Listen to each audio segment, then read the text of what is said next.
have such sights to show you.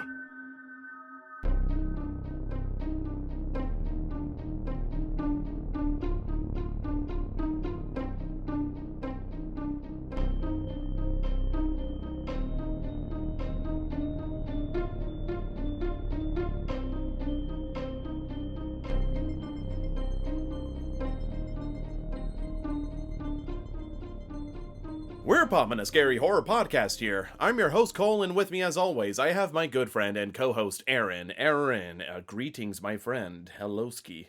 Get out. Woo! Yeah, I could tell something was different because you were staring like a cat staring at a June bug or something like that, just dead eye intent, and I was like, he's playing something, but I'm not ready. And I wasn't. What's old Aaron cooking up this time? Yes. Yeah. How you doing, Coale? Well, I'm A-okay, because I got to be honest. I think whenever it comes to Get Out, you're going to have a lot more perspective idea on the film, both on upon its initial release and kind of the buzz about it, this being kind of Jordan Peele's first, is this his first directorial debut? As I understand it, yeah, this was his directorial debut. I remember being like, the guy from Key and Peele making a movie? Okay, let's see. And then I remember watching it and being like, this is great. So spoiler alert, I do love this movie. Okay, yeah, so I am curious about, because obviously we were friends back in 2017, but we didn't talk too much about it, but we didn't really talk too much about horror in general. True.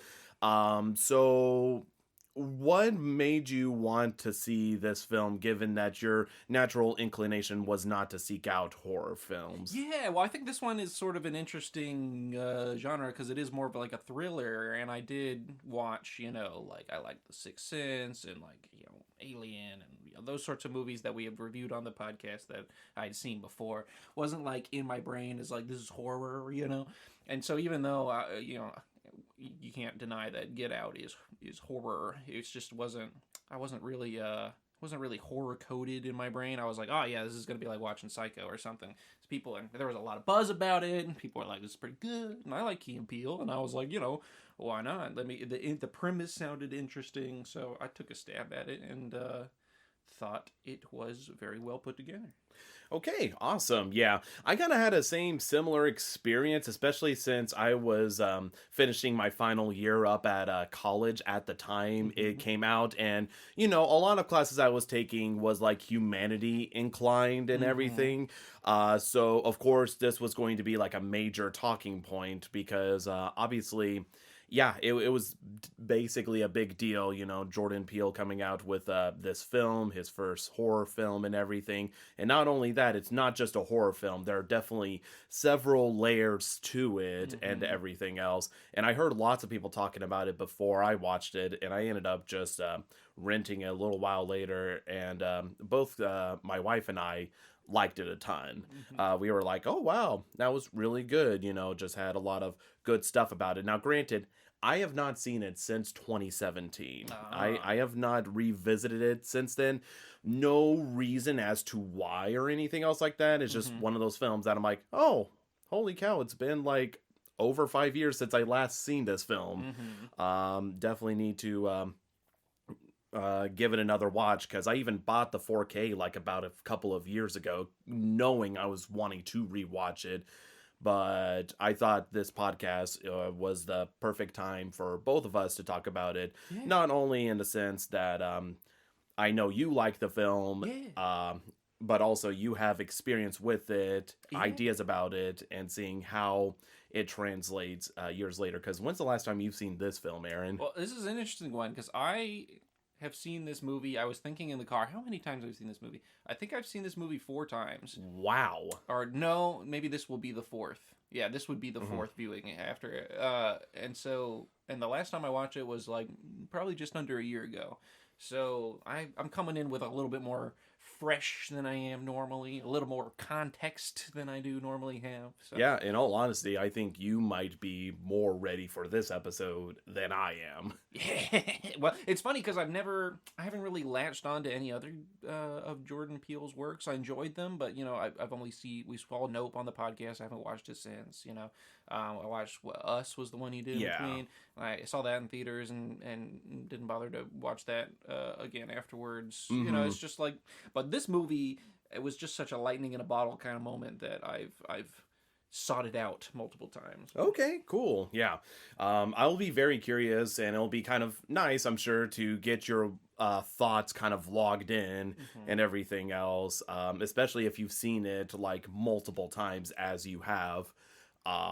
It's weird, I'm literally almost kind of handing the steering wheel over to you, and I'm the one calling shotgun this time. But yeah, I have a feeling we're probably still going to like this film. Yeah, Spoiler alert. I don't think my opinion is going to change that much, but every time you watch it, you notice some new stuff, and this is the first time I'll be watching it with my good buddy Coale. Yeah, and talk about it together. Yeah, so buckle up, buckaroos. We're going to get out of here to watch Get Out. I stole the joke, but watching the bibliography. Get the hell out! Get out! Get out! Get out! Okay. Get out! Get out! And we are back from watching Get Out, where we fortunately got out of there. Yeah, get out of town. Yes. That was a movie. Yeah. Every time I think you're out for the count, you come back with another zinger. Kerzing. Yeah. So, Aaron, with this being your fourth time seeing the film. Yeah. How was it? What they say, fourth time's a charm. This movie sucks. I'm just kidding. Oh, wow, dang. Man. I suddenly realized on my fourth viewing that I hate it. No, this movie's great. I love Get Out. You guys love Get Out? Everybody loves Get Out, right? Yeah, I think it's safe to say from like a majority standpoint, then and now, Get Out is just widely liked, and I could say with full confidence, honestly, I think I enjoyed it even more the second time round than I did the first one. Then again, it's like with good company, as well as kind of knowing the twist and turns ahead, allows you to see a lot more stuff. Like I said, genuinely, this might be one of the best instances where a movie was better the second time round than it was the first. And I liked it the first time round. Every time I watch this movie, I think I like it a little bit more. It's definitely one of those movies that, once you've seen it once and you like know what happens, it's like enjoyable to go watch it again and see all the little details and just the little choices of words and phrases they put in that hint and allude to things, and it's just so well crafted. Yeah, and I think that's really hard for a film to be like, especially with like a mystery sort of thing, because if you know the twists and turns, it could somehow take away from the excitement of the film, because you're like, okay, this is going to happen, that's going to happen. But genuinely, the stuff they throw into the film, even if you know the larger idea of where the film is going, so much smaller details pop up left and right. And there's a lot of stuff that I definitely miss watching it the first time, because again, I'm trying to follow it from a narrative perspective. And without spoiling anything, well, actually, I don't know, spoiling anything. Anyways, let's talk about the movie before. I feel like I've mentioned it. So, Aaron, how about you explain the plot of Get Out? Yeah, Get Out is an interesting horror concept that was it is a horror movie that is focused on sort of the modern microaggressions that black people feel every day. So it's a horror movie that's about the anxiety of a black guy going to his white girlfriend's house to meet them for the first time, and they don't know that he's black. And that doesn't sound very scary, but it's the movie is crafted in such a way that you kind of get these little anxieties and bits of mystery, and as he goes to the house and meets the parents and they realize, oh, this was the big family reunion weekend, he sort of has to suffer through not only the everyday horrors that African Americans can be subjected to on a daily basis, but also there's definitely some fucky behavior happening in this house, and he's slowly figuring out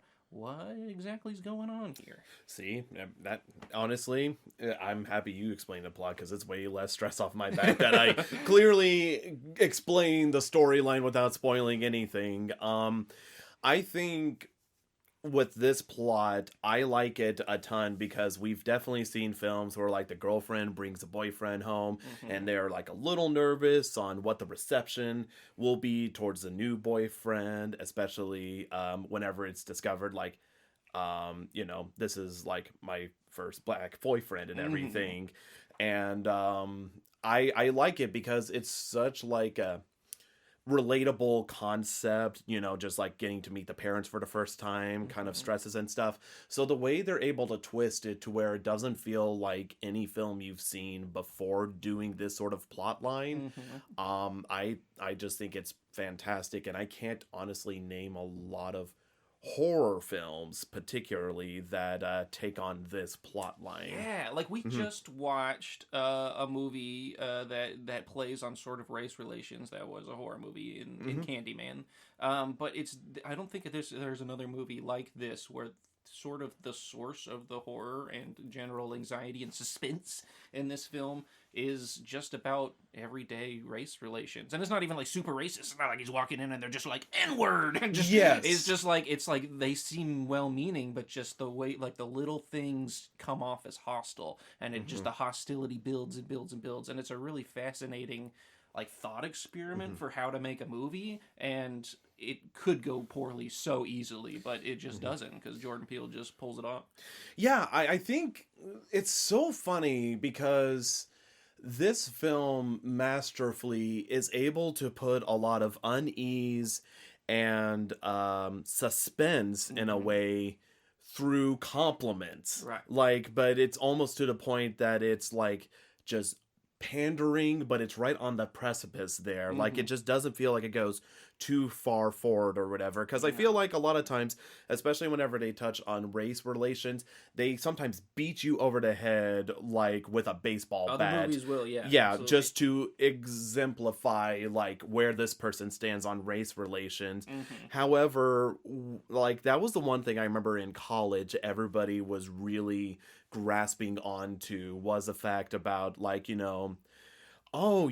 it's like they're complimenting him, but through the compliments, it's almost insulting as well. And I remember that was like the biggest thing that they liked a ton, is how a film was able to take something that you think like surface levels, like, oh, they're just being nice and stuff, and it's then becomes demeaning and again can have the opposite effect. And again, we've seen instances like that in our society, as you've mentioned as well. So I think that's the thing that Jordan Peele is able to masterfully capture and relay to this film. And in all honesty, it's hard for me to imagine any other film being able to capture that same feeling and stuff as perfectly as Get Out did. And again, for this being like Jordan Peele's first film, it's really kind of incredible. He's able to really hit it out of the park on that aspect. 100% agree. Yeah, and I also want to preface for anybody that hasn't seen this movie, that might be listening to this, to be like, oh, do I want to watch this movie or not?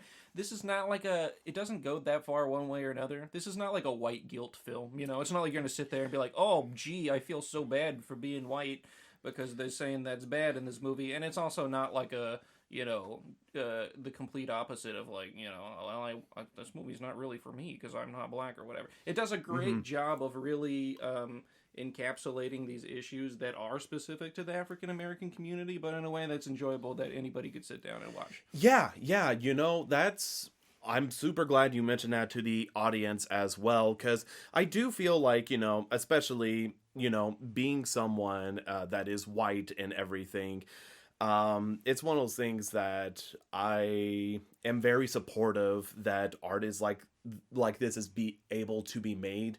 However, it does kind of suck whenever they kind of hammer it in and again kind of almost villainize, which again, it's not. It's a very light subject. I have to definitely be careful with wording, but like you kind of mentioned, it's nice to have a film that doesn't make you feel like shit for being white. Right, right. Yeah. It's like you can tell that's not the object of the Mm-hmm. film at any point, and also the Mm-hmm. opposite. It's not. It's a well Mm-hmm.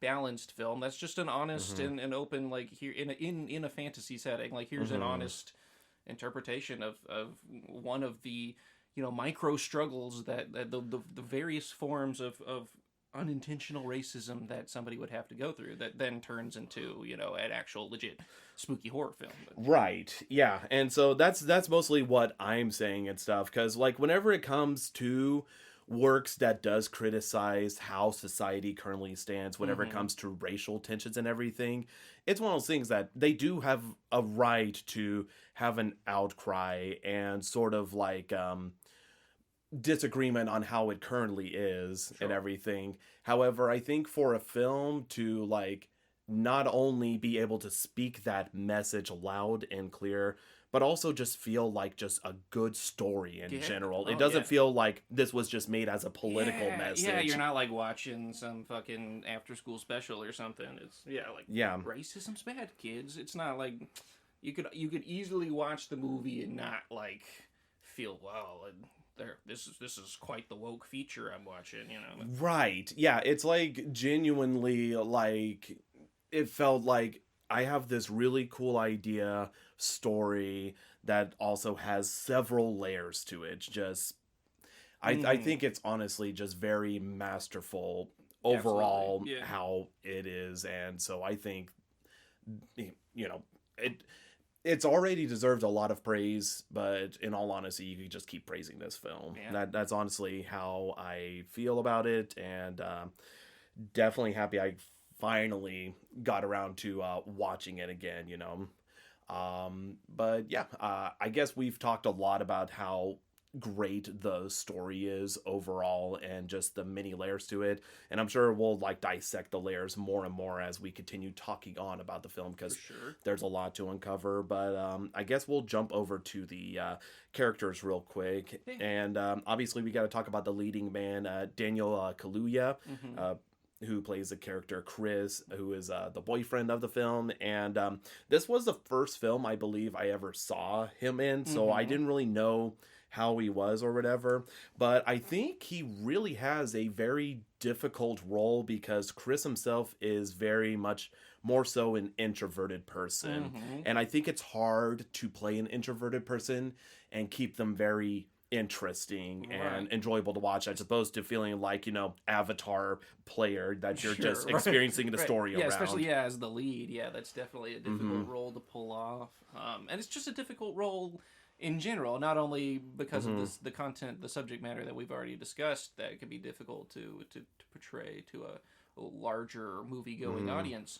But also just it's the cycles of emotion that his character Mm-hmm. has to go through, the responding not only in awkward moments, but in it's a horror movie, so there's obviously moments of violence, but there's also moments of intense stress and emotional distress that he's in, and he has to go through like the whole wheel. And so I think this being sort of probably most people's introduction to this actor really sort of solidified this, and that Black Mirror episode that he was in, I think, came out around the same time, and it really just sort of shot him into the Hollywood public sphere, being like, this guy fucks. Like, Yeah, because didn't he?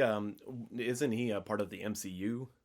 yeah, I'm trying to think. I think he was part of Is he? Black Panther. I think, right? Because he was like part of the faction that sided with Michael B. Jordan Uh-huh. there, and they had that huge fight on the hill. I want to say he is. Who did Anyways, he play? I honestly. I am not smart when it comes to Marvel, Yeah, I so don't. unless they are literally the main character, I honestly, Yeah, I haven't seen everyone. Wakabi. Oh, okay. Yes, again, like legit can't. Because I name did a lot of remember him Marvel as some stuff. side character somewhere, but I didn't remember it being Black But Panther. yeah, he unfortunately he has a very minor part, and he's only there just to be, spoiler alert for Black Panther, but basically an antagonistic force against the Black Panther. Right. Whenever it comes to reclaiming Wakanda. Wakanda forever. Absolutely. But you're absolutely right. Like, because he has to go from 0 to like 10. But whenever he does go 10, a lot of times you've seen enough films where actors have to turn it up to a 10, Mm-hmm. and depending on the film, it either fits perfectly or does not fit at all and Mm-hmm. throws it out. But whenever he has to crank it up to 10, it's believable and you're still grounded and still kept attached to the film. Again, just the amount of like how much he has to be like fearful, scared, hurt, and everything. It's honestly just kind of incredible. So I could see why this film launched him into being a movie star and Mm-hmm. everything. And I'm glad that he's gotten the recognition he deserves for this film, and we'll be able to talk more about his character because, again, it is kind of hard to talk about him without revealing stuff about himself and everything. True. So let's talk about his girlfriend, Rose, played by Allison Williams, and Mm-hmm. I really, really like how they defined Rose for this Mm-hmm. film, being like 100% supportive of Chris the entire time. Mm-hmm. And in all honesty, whenever they do have like sort of like racial tensions pop up, Mm-hmm. but it's not Chris who's the one that, retaliates any sort of like discrimination or anything. It's Mm-hmm. his girlfriend who's constantly at the forefront, and she's the one that with her family just kind of says like, yeah, it's dumb or whatever Right. doing that. So I think it's honestly a more interesting choice to have her be the one kind of speaking for Chris Mm-hmm. on his behalf as opposed to Chris who, he's just like, dude, I'm just trying to get by, just Right. I don't want to cause any confrontation, hard stuff. Absolutely. I love her character and Mm-hmm. how they play it out because she's like, this is my first black boyfriend. And she's like, well, my family's not racist. And then he brings him over and they're making like little comments about like his build or like, Yeah. or like you saying my man over and over. And like, he's not going to say something about it because he's meeting the girlfriend's family. He's being Mm-hmm. polite. And it's just so you kind of get to see some of those things Mm-hmm. exposed through Rose, who's like, what was that about? My dad's never said my man. And now he's saying it every 2 seconds. Like she kind of highlights a lot of where you kind of as the audience get to witness the comedy that happens between because this is a Jordan Peele movie. It's his first movie. It's pretty funny in between It the is. lines. It's not like overtly going for laughs, but just the dialogue and the uncomfortable stuff that you can kind of witness. It's like it's hilarious in parts, but Rose kind of is the catalyst that could be like, what the fuck was that? That was racist. And he's like, it's fine, it's fine. Like, I deal with this shit all the time, basically. But he's like, it's okay. It's your family. They mean well. And she gets to be the one that's like, well, like, because you have to sit there and take it, I can be the one that's like discovering it for the first time and be like, oh, Jesus, like this, you have to deal with this. So it's interesting. No, I think it's great, and it's just nice because I think again, as we'll talk about, I feel like it also just adds to the overall kind of like feelings and kind of underlying messages that Jordan Peele has put underneath there. While again, it doesn't like he'll slip these messages underneath, and it doesn't feel like a road bump or anything. Mm-hmm. It goes by super smoothly because yeah, whenever because I knew where the story was going, and with you like there as well, just point out stuff that I'm like, oh my gosh, I didn't even think about that. So much stuff like the road bumps, as I call, like I notice it, but again, it just doesn't disrupt the flow or anything whatsoever. So, and she also does a really good job performing as well because she has a lot of stuff go through because again whenever tensions are boiling up and Chris starts to get like upset or something, she has to meet him where he's at emotionally. So like, and I want to keep talking more about it, I can't. Right. Is a problem, but needless to say, I feel like Allison was also wonderful, perfect, Yeah. just great in the role. And yeah, major kudos as well. I'll go ahead and talk about her parents. Let's Yeah. get to the family and everything, but we'll talk about the dad, Dean, which I'm just going to say mom, dad Yeah, for mom and the dad. other time because that's really what we heard him as. But he's played by Bradley Whitford, and again, He's perfect. as Aaron mentioned about saying the my man, he was the man to say my man Yeah. all the time, and he had such dad energy, just ignorant Huge dad dad energy. He's like the means well but doesn't understand how he comes across dad. He has the perfect like liberal dad energy. He's just like, Dude. hey, he's at this lake house and he's just talking about optics the whole time and just like, I'm on your side. Man, I would have voted for Obama a third time, like if I could. Best president of my lifetime, hands down. And it's just like, yeah, like the guy means well, but he's just like, bro, like turn it down. It's interesting too because again, I think it's just such a brilliant idea to like have somebody that's being supportive, but by being overly supportive, it feels disingenuous, and because of that, it also just feels like, again, he might as well just be kind of like almost full-blown racist towards him. He's not like dropping slurs, but he's saying things that it's like, the where you're coming from with this isn't from the best place. Because I think what I like mean? we both went through this sort of like dynamic shift where since to be politically correct became more and more prominent. We kind of, I felt like we went through that shift, especially with how we treat others, but it's like it was a rubber band effect where we're like, oh, we need to treat them with respect, therefore we're going to go overly complimentary and say stuff where, again, like, it just, I love the line so much. Like, I would have voted for Obama for a third time I could, because not only was it like preface, like her girlfriend says, like, my dad would have voted for Obama a third time, and the dad brings it up later.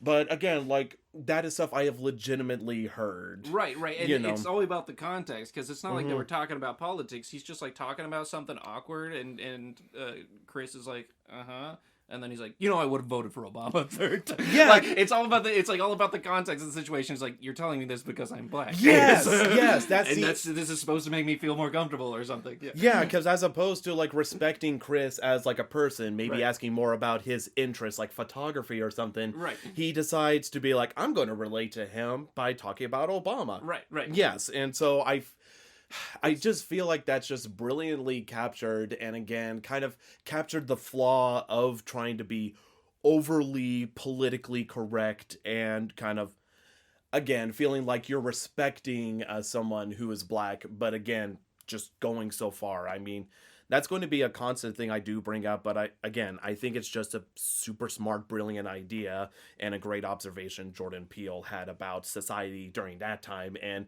in all honesty, unfortunately, I don't think it's gotten any better per se. No, absolutely not. He does a great job of sort of encapsulating that, well-meaning liberal that hasn't really been deprogrammed from their racism. You know what I mean? They're like, oh, like they think they're being nice, but they're saying stuff like, what sport do you play? Like, just assuming this guy plays a sport because he's black, like they haven't really actually deprogrammed the racism out of their head. They just want to be not racist so bad. You know what I mean? Yes, it's so good. It's just, God.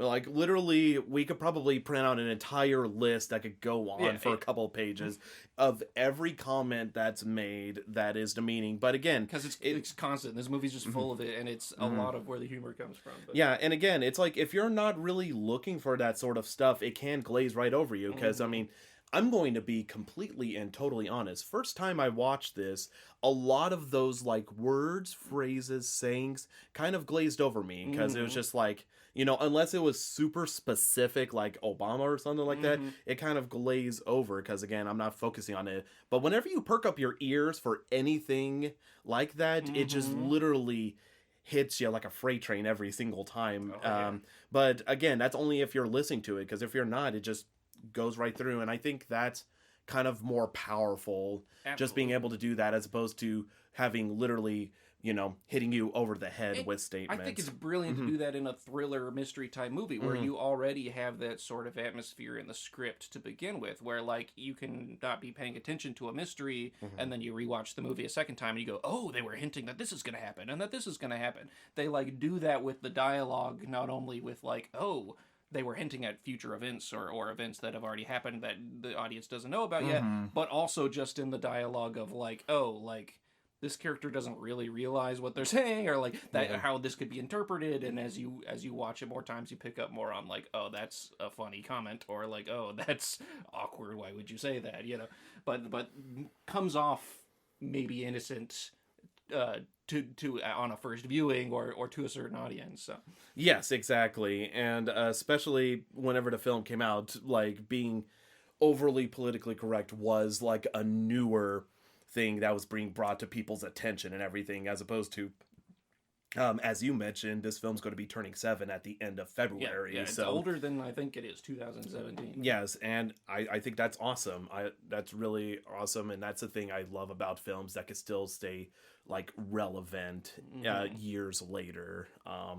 So yeah, major kudos. And again, we can also talk about the mom, Missy Armtridge, played by Catherine Keener. And I feel like, again, she kind of also has a slightly more difficult role because she is definitely more of like the, like, you know, she's more quiet as opposed to her husband, who's very extroverted.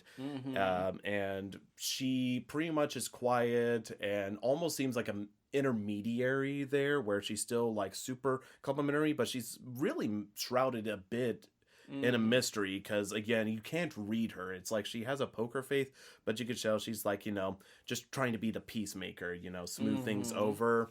And I think it's definitely a good dynamic, because I felt like if they had made her too friendly and too much like the dad and everything, I felt like the film would have seemed more fishy and everything. True. So just having it be like that, I think it's definitely good. And as is revealed later, there's definitely more to her.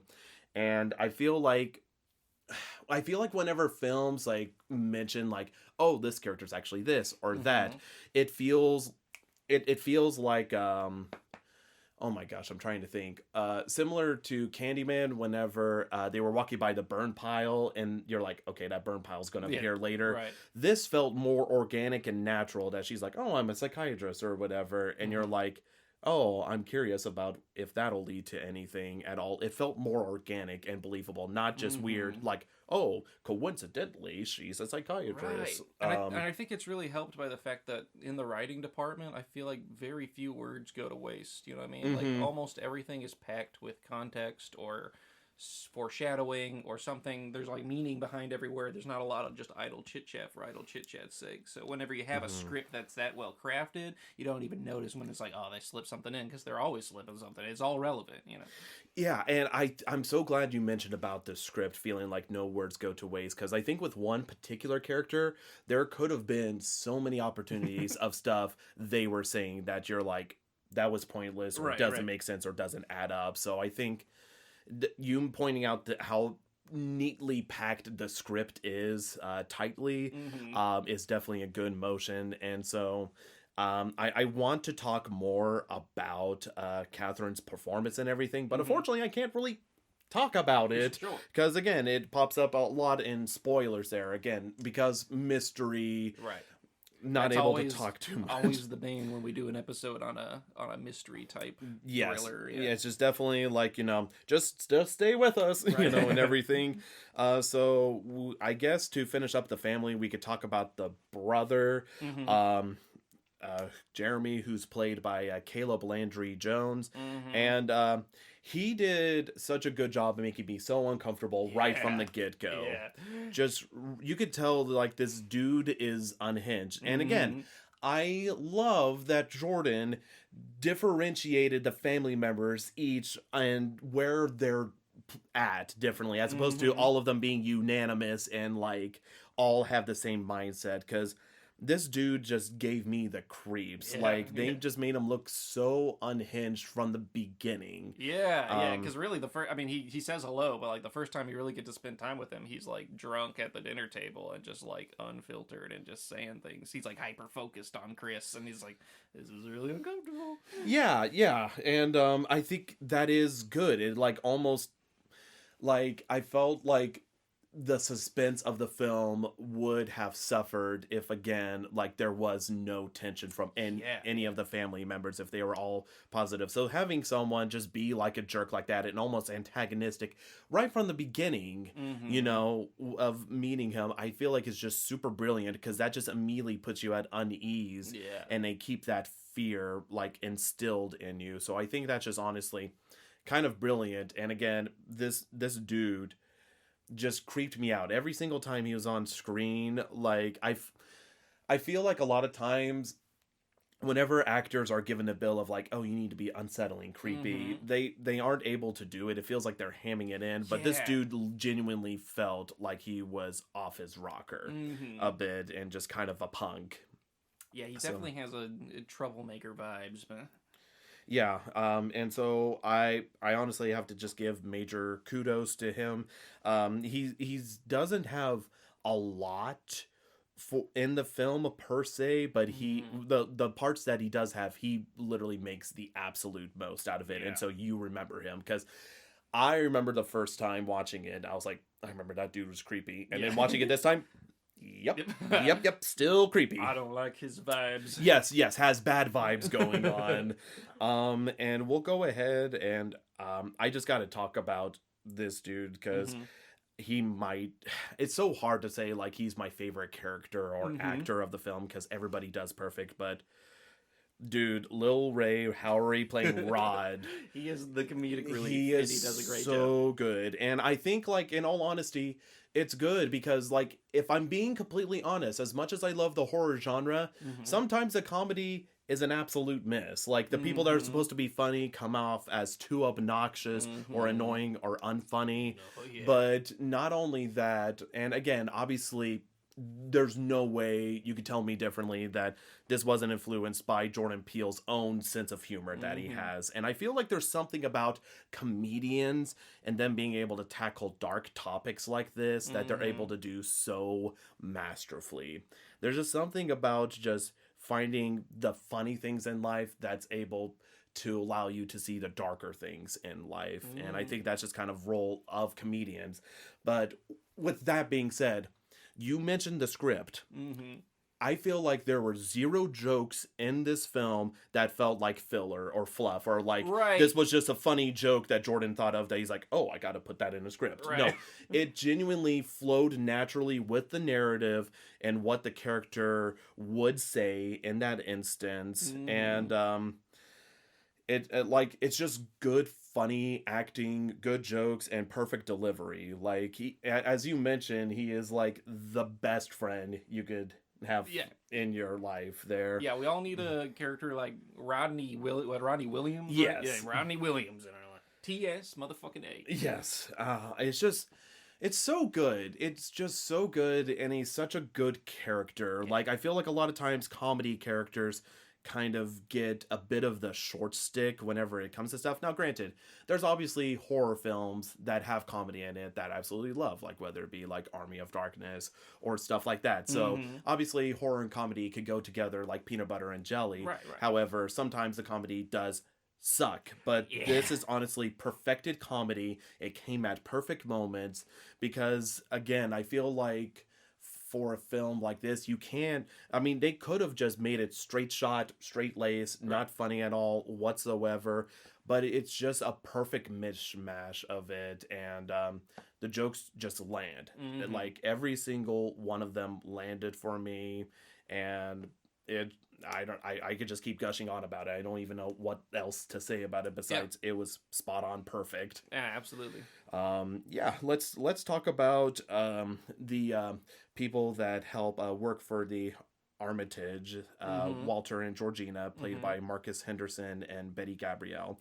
Now, with Marcus, we're not able to see too much of him at the very beginning, because he is very, very quiet. Mhm. There is a moment where he does get to talk, and I can't begin to tell you how jarring of a transition it was to kind of see him go from like the dead silence, and because you see him and he's just like staring silently doing that, Mhm. and he's quiet throughout the entire time until like Chris goes up to talk to him, and it's just like a whole different flashover or something like Mhm. that. And it's just honestly well done. So even though he ultimately doesn't get quite as much time to talk in the film there, the the one time he does get to talk, I feel like he just hit that sort of like dialogue out of the park there. Like just Yeah.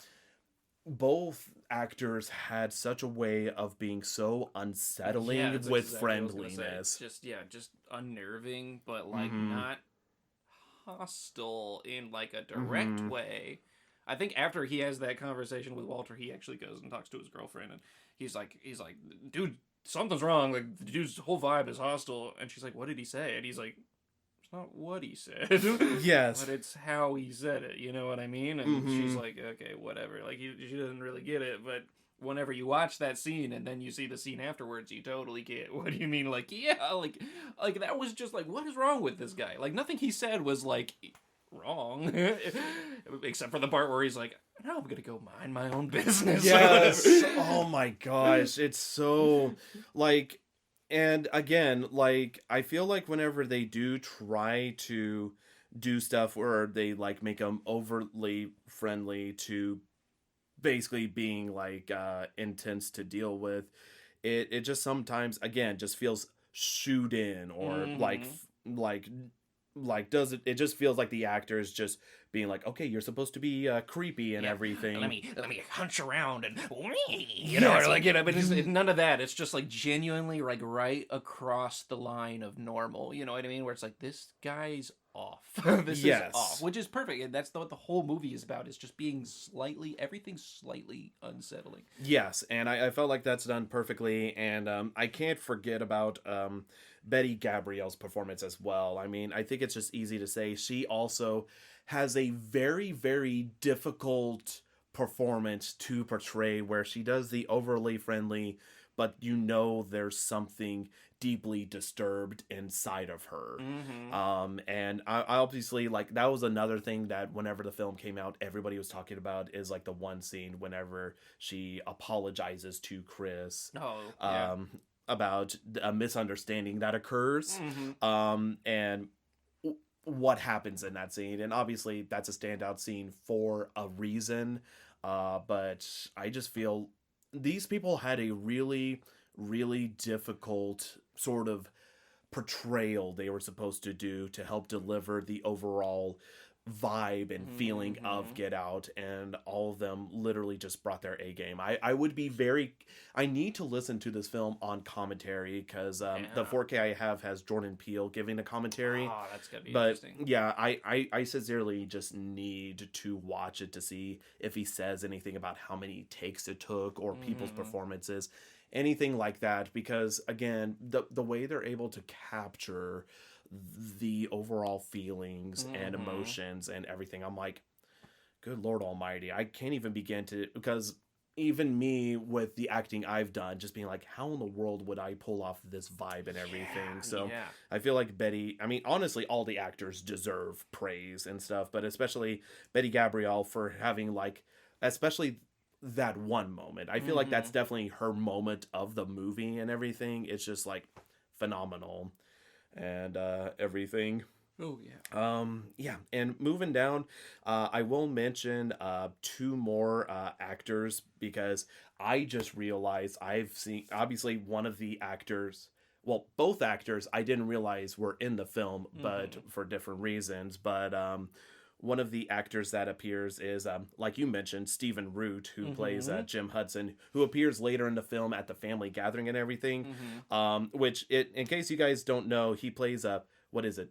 Fugues Fugues from in Barry, Barry. Yeah, yeah. and he's also Bill in King of the Hill. Mm-hmm. So it's very funny because I didn't know who he was whenever I watched it the first time round, and it wasn't until I was watching with Aaron, I'm like, is that? And you're like, yeah, it's Fugues, and I'm like, oh my god, what's That's he it. doing here? He always just pops up. I can't remember. There's been a few movies I've seen since watching Barry where I'm like, oh, this he's in there. But Yeah, yeah. Another one was RoboCop 2, which was a random film. I did not Or see that. I think it's RoboCop 2 or 3. I can't remember which one, but he is like one of the survivors, or I don't know, of That's the funny. yeah. So that was a surprise there, but for the moments you see him, you don't get to see him a lot because obviously he's not the main character or one of the surrounding characters.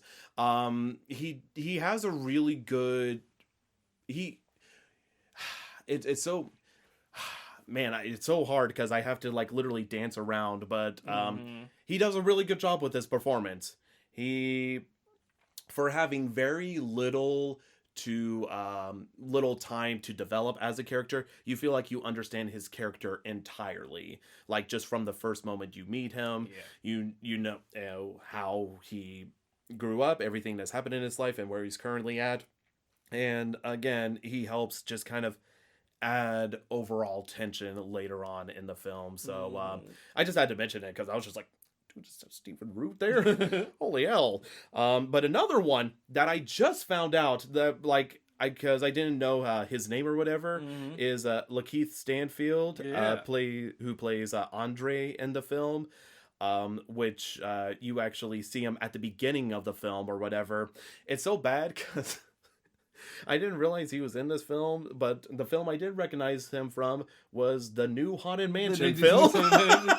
I was just looking at what other movies he's been in because I was like, I remember he's in Atlanta, but I was like, what else? I feel like he's in everything, and I'm looking, and I'm like, yeah, he's in everything, but I didn't realize he was in Haunted Mansion. Yeah. Well, I'll mention this. While I feel like he does the absolute best job he can with the Haunted Mansion, unfortunately, he's given a very bad script to work with. So if you watch it, I mean, I'd say like it's literally just worth a. Man, here's my mini review of 2023's Haunted Mansion film. Yeah, it's fine, 5 out of 10, whatever, but there's a lot of like garbage. And in all honesty, I think I only enjoy it more because I love the Haunted Mansion ride. Yeah. But that being said, he did a good job in this film. And I guess he's in the new Candyman too, which I haven't seen. But that's funny. Man, he's in. Now. Holy hell, he's been in a lot of films. I didn't know he was in Knives Out, Uncut Gems. Yeah, that's crazy. Gosh. He's in Death. He's L in Death Note, the Netflix Death Note, but I haven't seen it, so. I watched that when it came out, and I scrubbed my memory of it, so I must not have remembered it at all. Oh no! Unless it was like a new one, like unless they made 2 live-action Death Notes for some reason. He was in one of the Purge films as Young Ghoulface. Young Ghoulface. But okay, that's probably why I didn't recognize him. Okay. But anyway. Well, anyways, yeah. I won't say much about him in the film, but he does a really good job. Oh yeah, like he gets kind of like just a nug at a time, really here and there, but he is excellent. Yeah, and we'll get to talk about it more. So. Yeah. Well, that was a fun journey looking through Lakeith's IMDb. Yeah. But yeah. Let's see. Talking about other stuff about the film. One of the things I do want to bring up is that I feel that the lighting of the film is like so well done. Of the film, like whether it's them out in broad daylight there or wandering around at night, and just the warm glow that then feels very hostile and menacing towards the end of the film. It just, they do such a good job just capturing the overall feeling of suspense with just the lighting and even the layout of the house. The more as you look into it, starts to become very, very unsettling, but I think that's just heightened due to the fact of whenever the mystery starts to unravel and reveal itself, that just makes this place seem a lot more hostile. And I might be off my rocker here, but it does kind of look like a plantation home, which I don't think is unintentional. I didn't even think about that, dude. Because didn't the front have the pillars? The bright pillars and everything. Yeah, it's like they're not being super subtle with that. Well, they are being super subtle, I guess I usually say. But well, it's weird. They aren't, but they are. Yeah, if that makes sense. They like do a loop because like literally they have a moment whenever they're walking outside. It's like, I know what you're thinking. Yeah. You know, the people that are working around the house, they're black, we're white. Right? Is weird, am I right? Yeah. The dad is like, I hate the way it looks, but I just couldn't stand to let them go. You know, they're like family. Like family. Yeah. Gosh, it's so.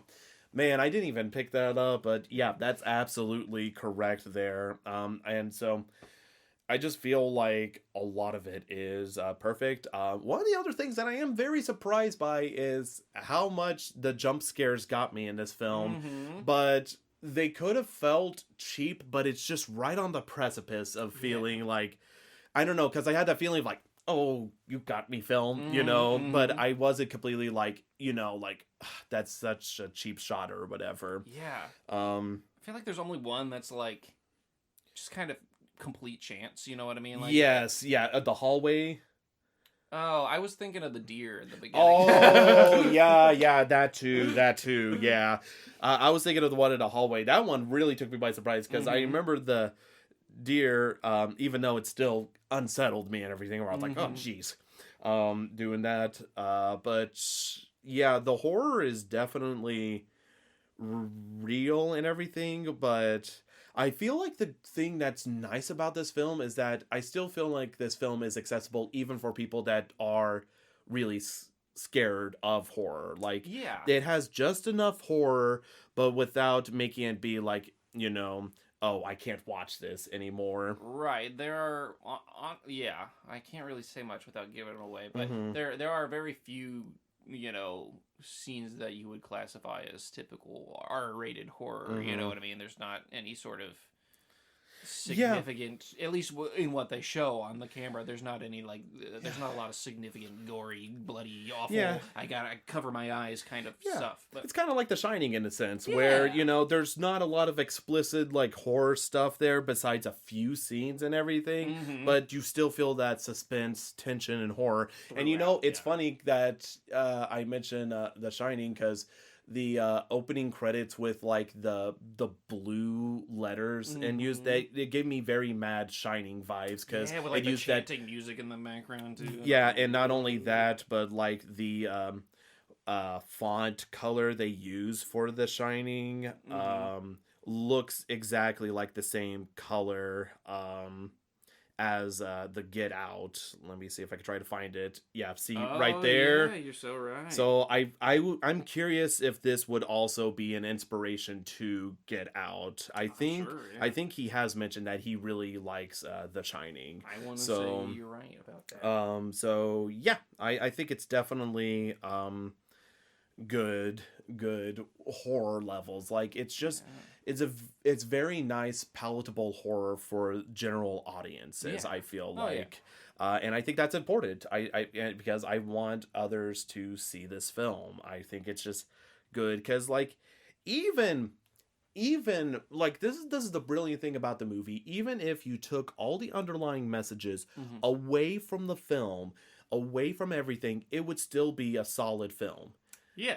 Like, it might be more lacking or whatever. It's like, kind of like a jelly donut, Right. it's like, the pastry and glaze would still be good there, and you'd probably be like, okay, that was pretty good and everything, but just when the you fact add the jelly, it just all of it together, it's just like perfection and everything. So I think that's really, really awesome. One of the things that I'm surprised that we haven't talked more about on this podcast is the title. What do you think about the title Get Out?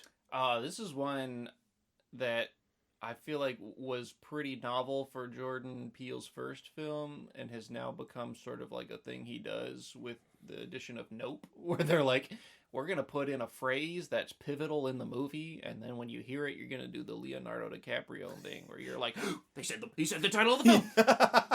Like, you're waiting for somebody to say "Get Out," Yeah. So it's one of those things that I love the way it's named, though, because the scene in which the title is mentioned is so like pivotal. That is such a powerful like, scene. Everything after that scene has just like a different level of suspense, I think, because it's just like everything before that you can kind of chalk up to, which is kind of the message of the movie. You can try to chalk up to like, oh well, that was just like a misunderstanding. That was just a. But then after that, it was like, no, that was for real. That was for real. You know what I mean? And even then, people are like, no, it's a misunderstanding. And he was like, no, that was fucked up. What was that? So everything after that moment gets so much more intense, I think. So I love that they kind of named the movie off of the like bend in the plot. Yeah, I mean, I don't know how true this is. I mean, obviously you've like had a lot of experience with like writing and classes and everything, but typically with titles, aren't they typically like one of the hardest things to perfectly kind of capture for a story typically.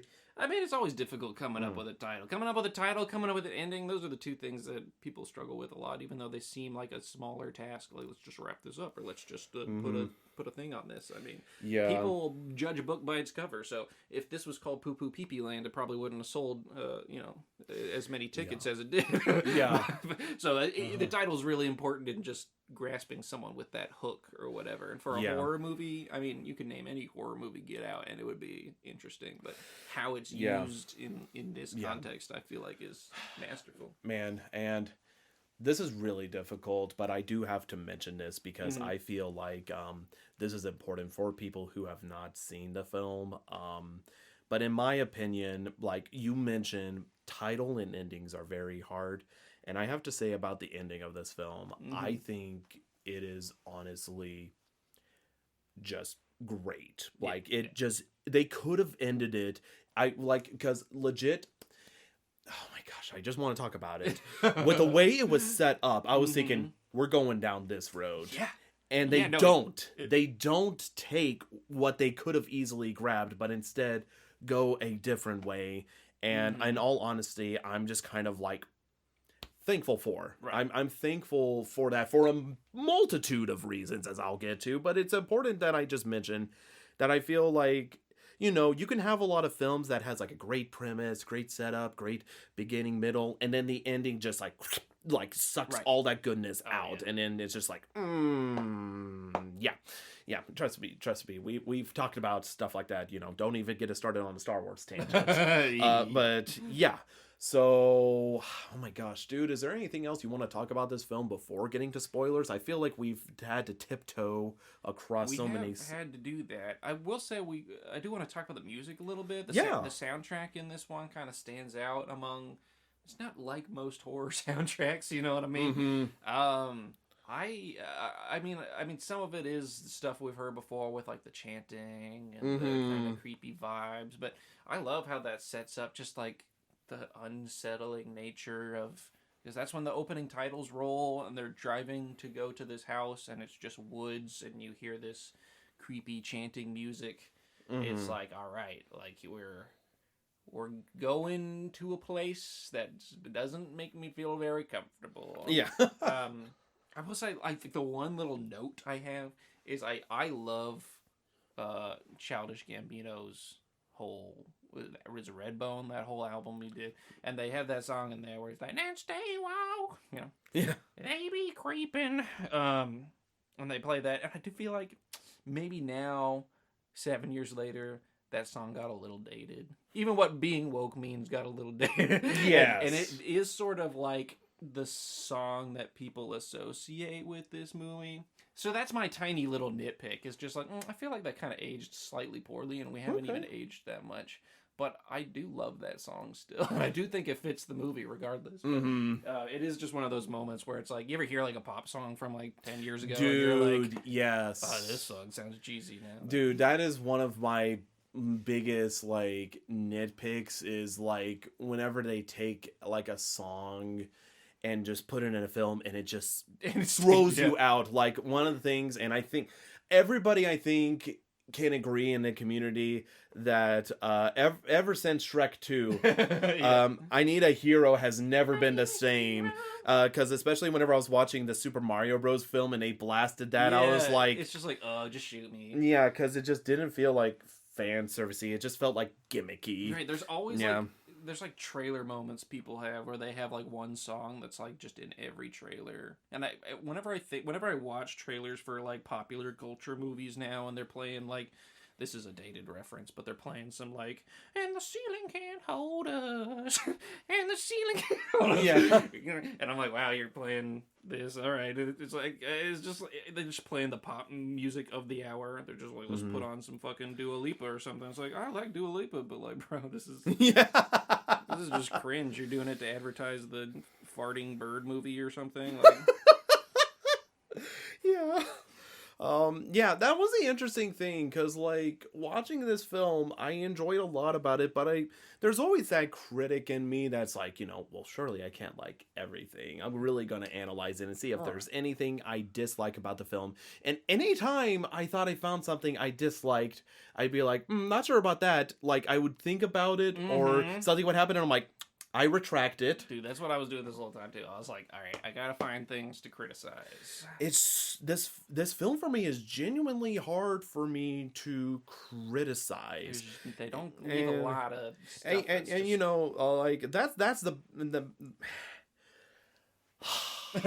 like, okay, I have to be very, very specific with my words here. Sure. But I don't say there's nothing to criticize because of the message. Yeah. Because there's definitely films that have tried to do this sort of message that I ended up being like, I just don't like this film at all. Kind of like Black Klansman, where they had certain messages and everything, and I'm like, okay, cool. But then they chose to choose certain actions, and I'm like, I felt like you just took that away and everything. Yeah, so like one thing to agree with the message, and there's another thing with whether or not the movie serves the message well. Yes, that's exactly what I'm trying to say. So again, whenever I say like there's nothing for me to criticize, it isn't like out of fear of like being possibly like ousted or anything because of the message it has.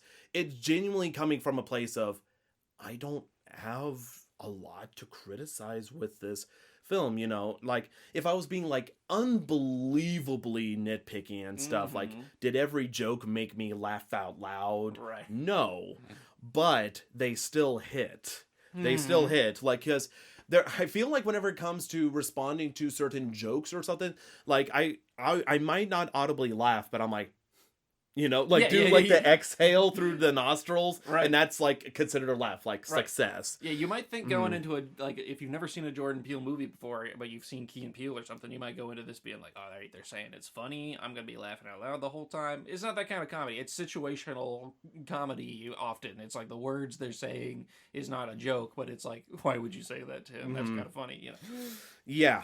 Or like just the banter is clever or whatever, but it's not. Yeah. So I see what you're saying, but it's definitely, it's just so well written that it's like, that's good. Even if I'm not laughing, I'm like, that was pretty good. Yeah. But yeah, I only want to like mention it because that I feel like anytime somebody has like a positive message in a film, people just automatically want to be like, 10 out of 10 perfect or whatever, just because of the message alone, as opposed to actually. If I don't like this movie, then I'm racist. Yes, that's literally what I'm going through. And I need people to know that, with this film, genuinely, like, I didn't know how I was going to be looking at this film. Like, I knew I would like it. I knew I was going to like this film going in. Like, I would be flabbergasted if I'm just like, this isn't the film I remember it being or whatever. But it just genuinely, it's like, there is like nothing I can find to criticize openly that I'm like, this is the deal breaker. Right. This is the deal breaker. Because every time I did think about something, whether it's like Chris's backstory kind of being like, okay, I wasn't expecting that to come out of left field or whatever. But then I think about it in the overall context of the story, character motivations, everything, and I'm like, I get it. Right. I absolutely get it. So that may spoil exactly what I'm going to rate this film. But anything else you want to add before? I think I've covered it. Okay, go ahead. And of course, as always, the carpet's rolled out. Woo! Please present your rating. All right. Hey, drum rolls, guys. We've already heard us glizz up, jizz up, suck the dick of this movie, baby, for like an hour now. And the only... my gosh, we have. Has it really been an hour? Yeah. Wow. And the only nitpick that I had is my one thing about the song. I got a rule of thumb, guys. I'm a professional here. Not really. But I try to keep my standards. Some people have ratings based off purely their opinion, their personal enjoyment. For me, my opinion, my personal enjoyment of this film is a 10 out of 10. And then they have their objective, critical artist hat. Well, let's really dissect this and say, what should this movie be rated from an objective filmmaking point of view? And for me, I think it's a 10 out of 10. Oh man, you have me in suspense, dude. You have me in suspense. You got that suspense. Suspense lord over here. No, this is a perfect movie. I love it. Every time I watch it, it gets better. It's just one of those movies that, like, the only other 10 out of 10 I've given on this podcast has been American Psycho. Yes. And that's one that I've since rewatched twice. Yeah. Oh my gosh, you liked it a ton. And I love it more every time I watch it, because man. it just, you know what's happening, and that you just get the little pieces, and it's like, oh, this is one of those movies that, a very different movie, but in the same realm of just, when I know it's a perfect film, is every time I watch it, it gets better. When I start looking for things to be like, what is wrong with this movie? Like, surely there's something I don't like, would like to do different. And there are tiny little nitpicks. So it's like, maybe I would have made this choice or whatever. But there's nothing I can say that's like, that could have been better. You know what I mean? It's like, it could have replaced that with something else, and it would have still been good. But like, there's nothing that I can see and dissect in this movie and be like, that should have been left on the cutting room floor. Or this was extraneous, or did this really add anything to the movie? There's nothing in there that's like this. I think this is a masterfully crafted film, and it gets major props from me for being a masterfully crafted film in a subject matter that was pretty unexplored. That was like trying to make a horror movie out of like microaggressions. Like, if somebody pitched me that topic, I'd be like, oh, I'll stay home. But the way that he made it interesting and palatable to a large audience, but also just like so specific about a specific culture in America, about these specific anxieties, and turning that into a general suspense film that everybody can enjoy. Not to mention the crazy twists and universe that gets laced in all the way through. There's just so much to enjoy upon watching this film the first time, then rewatching it, and getting all the different layers, not only about the twists and turns that you now know about, but also just about the little pieces of dialogue that represent, the race relations and the sort of these funny little moments, and just the humor, the brilliant humor that has been by one of the most well-known humorists of our time, in Jordan Peele, one half of Key and Peele, to be able to lace that all in the dialogue. That, yeah, this is one of my favorite horror movies, and just one of my favorite movies generally. Yeah. Beautifully said, dude. Beautifully said. Well, I'm pretty much going to tell you what my experience was going in. So if you had asked me before watching Get Out for the second time what I would have rated the film, I probably would have said, it's like a 9. And again, like, if you ask me why, it's just like, it was pretty good, pretty clever with stuff like that. Watching it a second time is a totally different experience, and I truly mean that. Like, and again, it's been like over 6 years since I last saw the film, and so whenever it came to main bullet points, I remembered them.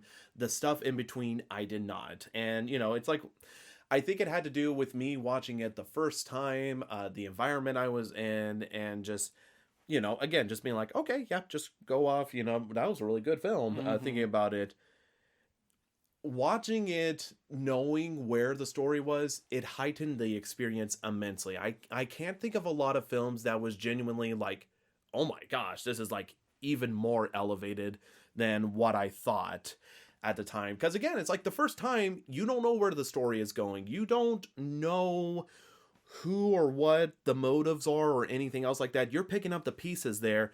But watching it a second time around, whenever you have those pieces in mind, so many other pieces start popping up, and you're just like, holy cow, what is this? And everything. And again, whenever it comes to my 10 out of 10s, they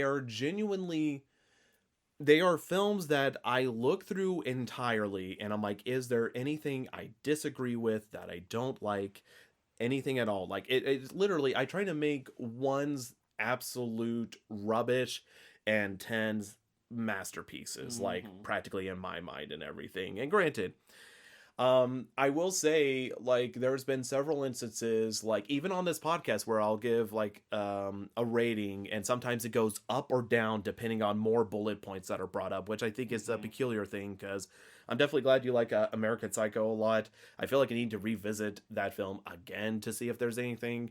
I don't know if it'd be perfect 10 out of 10 for me, but it might reach up more. As I even remember talking in that episode, I was like, oh, dude, you're convincing me to move that rating up and everything. But I just love that movie. yes, well, that's good. I'm glad you like it. But with this film, I am genuine, like, because there are zero things about this film that I felt like was stupid or need to be replaced, or even just slightly like less than perfect or whatever. It's just a 10 out of 10. It genuinely is. I watching the film, I knew, like, I know it's going to get a 9.5 at least. I knew watching it, like, midway, I'm like, this is at least getting a 9.5. And if I don't see anything that's like remotely less than like impressive, then, you know, it's getting a 10. Like, and surprise, surprise, it's a 10. It's honestly just a perfect film in my eyes, both critically and just from a average viewer sort of perspective there. And I feel super bad that I'm so glad Jordan Peele is doing more stuff like this. And even though Us and Nope doesn't reach that 10 out of 10 for me, it's still awesome that he's going out creating more of these projects and everything. And instead of just being intimidated by the acclamation this film got, he's just kind of, I think Jordan Peele's very much a relaxed person where he's just like, I'm just going to write whatever I want. Right. Like, I'm just going to do the other thing I want to do. You know what I mean? Yes. And I love that. I think, because I do think there's been pressure for him to make more movies that are like Get Out. You know what I mean? Like, we'll tackle this topic again. And it's like, I already did it. And he already did it perfectly. So, like, why would he do it again? You know? Yeah. So I genuinely can say, like, this film is, again, just honestly just a perfect film, a perfect horror film. It's just perfect, you know, literally just put in that Homelander, you know, bit where it's like, it's perfect. Yes, doing that. Yeah, so not that you needed us to tell you to go watch Get Out, since everybody again has probably said how good Get Out is and everything. It's worth hype. It is. And that's the other thing too. Like, you know, especially me, I never like to jump on trains unless I view them as like, yeah, I agree with the hype or whatever. I usually am extra critical of it, but, you know, it's just a wonderful freaking film. It's honestly phenomenal, and I genuinely, wholeheartedly recommend anybody watch it, horror fan or not. That's the best part about it, because I feel like this is there honestly hasn't been too many films, especially in the horror genre, that has just, again, because I think I've only rated one other film. I think mine was The Shining. I think that was my other 10 out of 10. But yeah, go watch it. Like, seriously, get out of here. Like, don't get out. Yeah, like, yeah. If you haven't, just leave. Go, because we're definitely going to be spoiling everything this film has. Spoiler time. Yes, for sure. Aaron. Yeah. I'm very curious to see what spoiler you want to talk about first. Well, sheesh. I guess we'll kind of doing it chronologically makes sense. The audience can follow along. I love how we open this movie, and, you know, the first lines of dialogue are talking about, like, the first thing you hear any character say. Well, no, that's a lie. We do the cold open first. We gotta do the cold open, because I was about to talk about Chris and his girlfriend talking about how they're gonna go meet the parents for the first time. Yeah, which kind of sets the whole setting for, like, this whole thing is about. And the first thing he says is, like, "Do they know I'm black?" You know, like, it sets undeniably the race tone in the movie. But I forgot all about the cold open until I just started talking, where, yeah, it's the guy that you see later on, Lucas, Andre Ayworth, a.k.a., walking down the street, kind of lost in his neighborhood, and he's like, oh, and this car swings up by him and is playing this goofy ass, and he's like, well, okay, and he's just ignore it, and keeps walking, and then the car's still following him slowly, and he's fuck this, I'll just walk the other direction, you know what I'm saying? He turns all the way around, and he's like, don't do nothing stupid, you know? And I love all the little pieces of dialogue that's the first dialogue you hear in the film, is somebody that's experiencing on its face, like, it kind of sets the whole trajectory of the film. Somebody that's experiencing on his face what you might think of like a weird little racist microaggression of like, I'm being followed in this very white neighborhood, and I'm the only black person here, and it's at night. This is awkward, but he's saying stuff to himself like, don't do anything stupid. Like, he doesn't want to get the cops called on him. I'm just going to walk the other direction.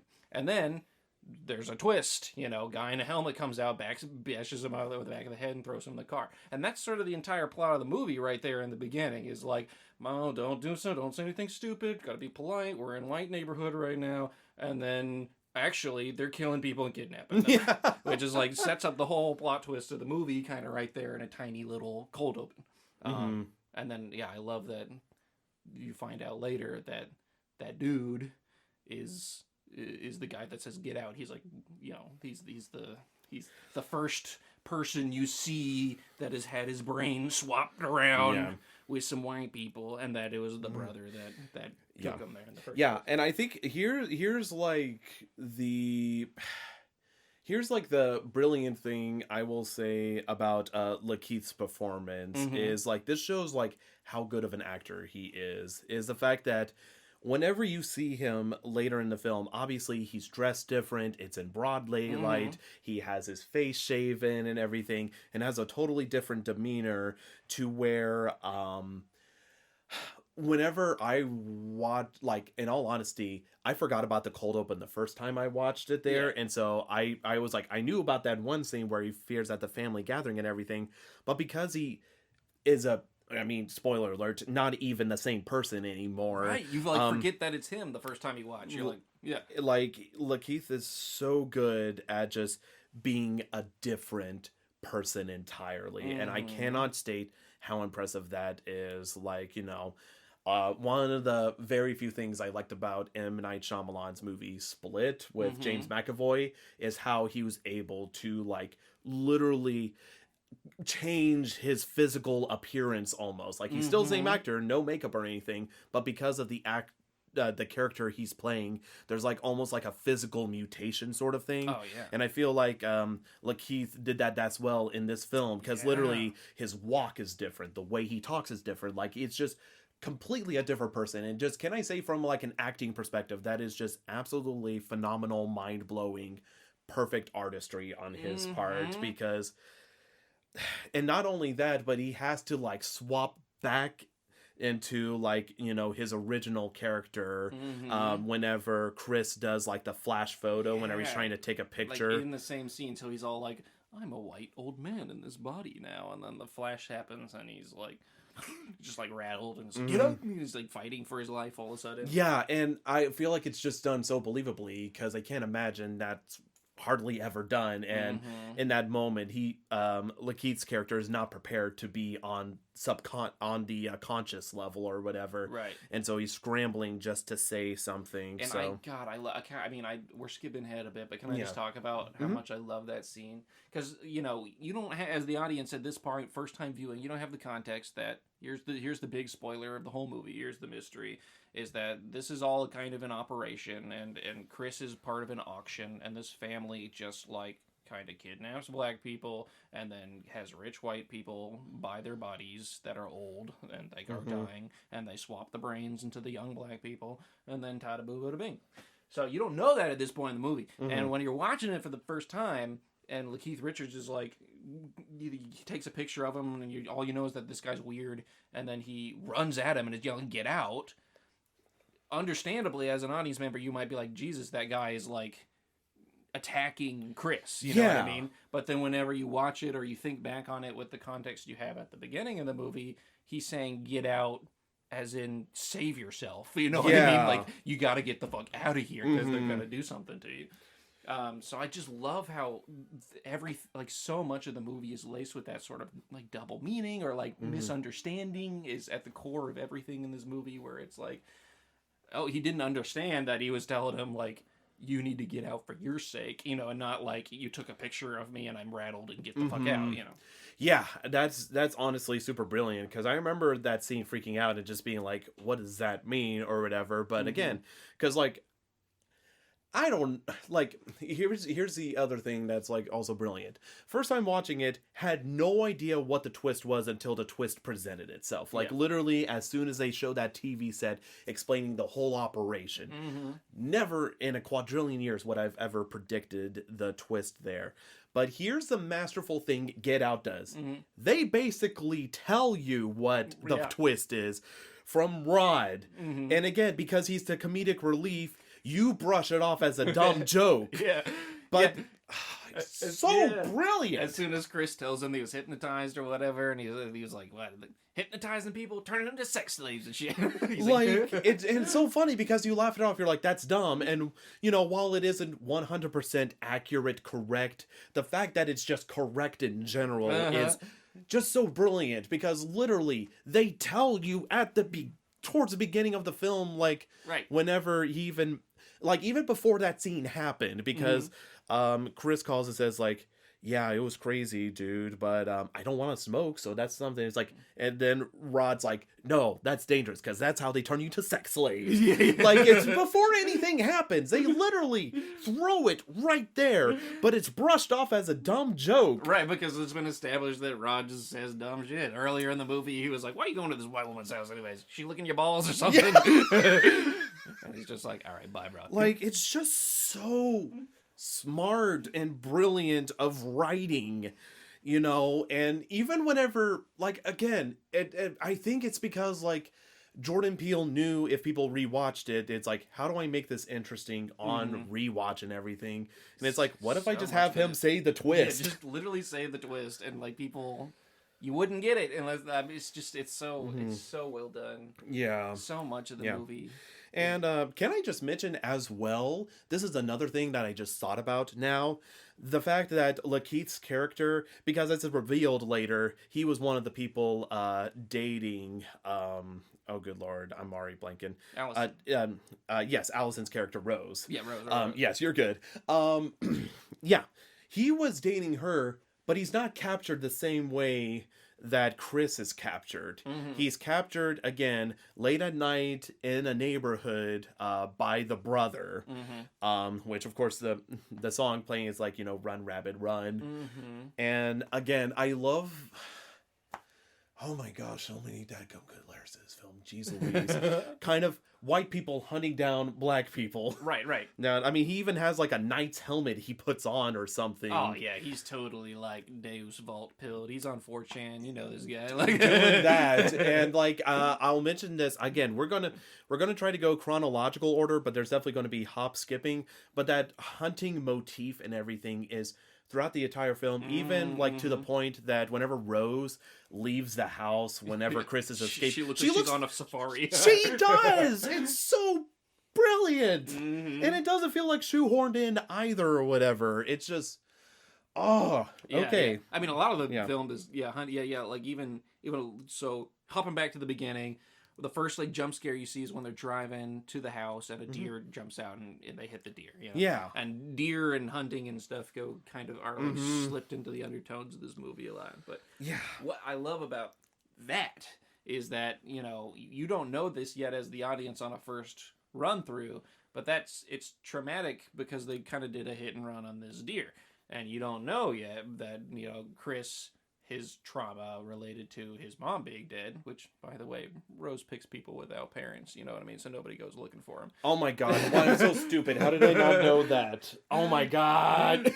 But his sort of trauma related to his mom is that his mom got killed in a hit and run, and he didn't, he was like 11 or whatever, and he was just at home watching cartoons, and she wasn't home for an hour, 2 hours, 3 hours, and he didn't call anybody and he didn't go save her. So that's why kind of at the beginning they hit this deer and he stops and he's like, and he gets out to go look at it and say maybe he's dead or something, and then he hears it bleeding and he has to like go and like look at its eyes or whatever. And that sort of sets up a major point of conflict in the film, not just him and his trauma, which is later used in like the hypnotizing scene to get him to go into the sunken place, and all this stuff. But it also is what causes him to like not be able to leave Rose behind in the beginning. Whenever he's like, "Let's go, Keys, let's go," and he talks to her about like when he should just get the fuck out of there after Keith Richards says get out. And he should just go. He's like, I can't leave Rose behind, and then it's what causes him to not be able to leave Georgina behind, the grandma lady, because even though he knows at this point that it's not, but he's seen a sliver of the real human back in there, and he can't abandon her, and that leads to trouble again and again. And it's not until the very end of the movie that he can actually kind of put that past behind him after he leaves Rose there dying in the middle of the road. Yeah, and can I just mention the Georgina thing? Because again, we're this for people that know the film. This is probably going to be easy for them to follow. If you don't know the film, I don't know why you're even listening to us. Stop listening. You need to go watch the film. But that's being said, if you're still going to stick around, the Georgina bit almost became a point of like criticism there whenever it came to it, because I was thinking to myself, well, why doesn't he use the flash? She's unconscious. She's unconscious, so literally flashing her is not going to do anything, and he needs to leave now, so he has like zero time to think about it. He's like, there's still a person inside having that previous trauma of not wanting to do a hit and run there, brings her along. If you guys forgot, she literally jumps out in front of the car when he's driving off, and he like hits her. And he's like, oh, shit. And so he has that little flashback, and he's like, I gotta put it in. So that's why I was genuinely like, that's so good. That's so good that they're able to cut her off, because like, oh, well, she's like unconscious or pretending to be unconscious. So that's major kudos. But yeah, the whole deer motif went over my head the first time. Literally, because again, like watching it there, it didn't really like hit me watching it being like, oh, this is obviously related to his mom. Like, I remember like the trauma he had with his mom or whatever, but initially I was thinking it was more so like a device in order to exemplify the hypnotism aspect there, which it is, but there's so much more to it than just like a cheap like, oh, he only has this trauma just so the hypnotism. No, that's just part of a larger scope. And they milk that, and that's what this movie's so good at, is just taking little moments like that and then milking it for all it's worth. I mean, dude, the first line of dialogue that the dad says whenever they show up to the house, and he's like, and you're like, oh, like, Rose, like, how was the trip? And she was like, it was fine, we hit a deer. And he's like, oh, and he's like, well, let me tell you this, I mean, one down, 100,000 to go, He's like, we got to get more of them. The deer are ruining this neighborhood. They're just they're everywhere. Get rid of them. And it's like, yeah, you don't know at that point in the film that the deer is sort of a symbol to Chris of his mom, i.e. his black mom, and this guy's like, get rid of all the black things that are ruining their neighborhood, you know what I mean? So like the deer, they use this to like even in little moments like that, just sort of like juice the other parts of the film that make it good, because all the stuff with his mother and his trauma is not necessarily related to any sort of race relations thing, but they managed to take that symbol and then double end it and like make it something else. They do that with words. It's not too far after that scene that he's walking by and he's like, don't go in the basement, there's black mold down there.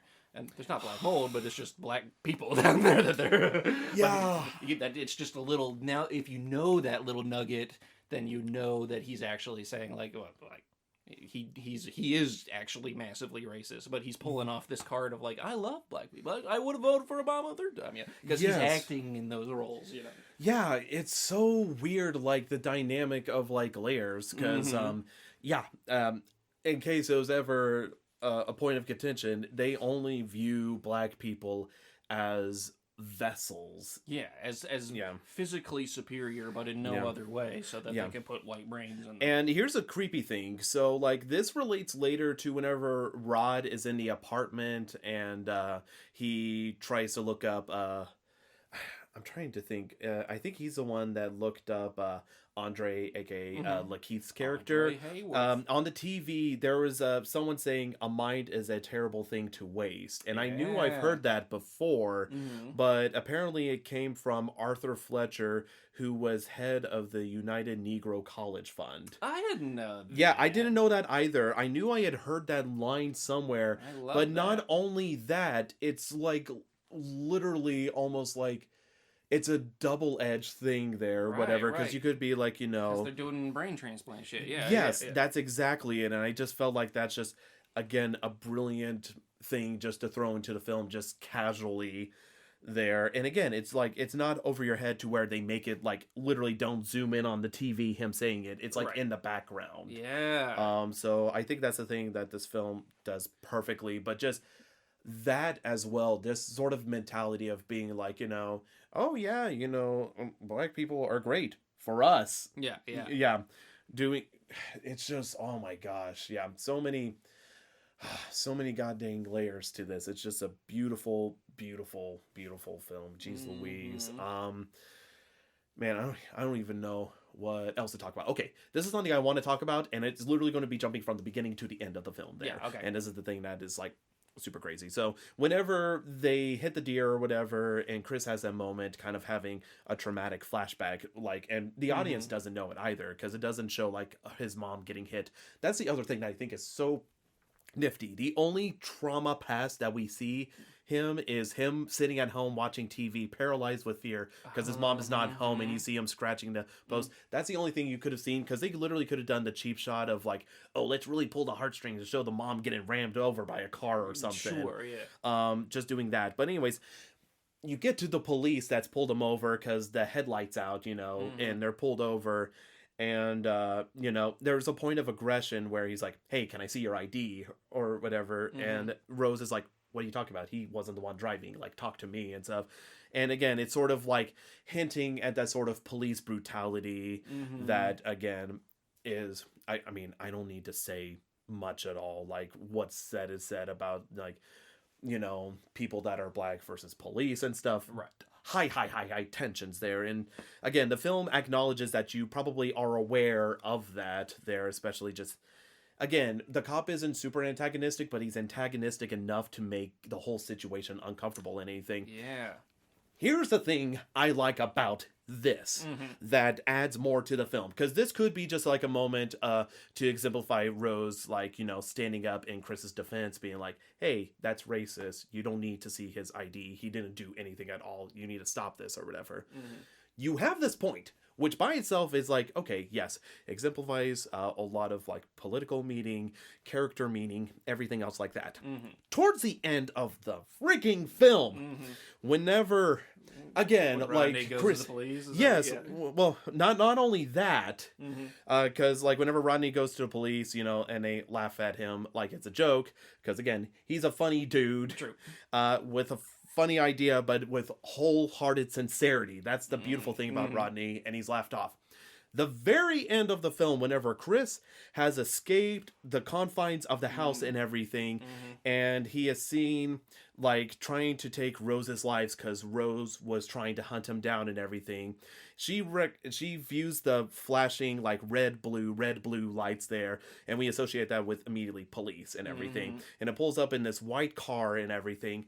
And the thing I love about it is that it mirrors that moment early on, but now the roles are entirely different because Chris was on top of Rose trying to strangle her, because again, she basically was trying to kill him. Yeah, you crazy at bitch that that moment. was trying to shoot him in the face. Yeah. And in that moment, she looks over and she's screaming like, help, as if she's being attacked and everything. Literally, the tables have reversed, where instead of being the supportive person in a situation like this, she is now the antagonist in that situation. And so in my mind, I genuinely thought this was going to be like it's a bad ending. Yeah. Where Chris gets like shot or whatever, and it's like a sad ending. And again, it's like a, huge political message and stuff. But I feel like I've seen that in films. Like we even saw it in, spoiler alert for Night of the Living Dead. Yeah. But we saw it in Night of the Living Dead, true. basically. And while I think if the film had ended that way, it would have been fine.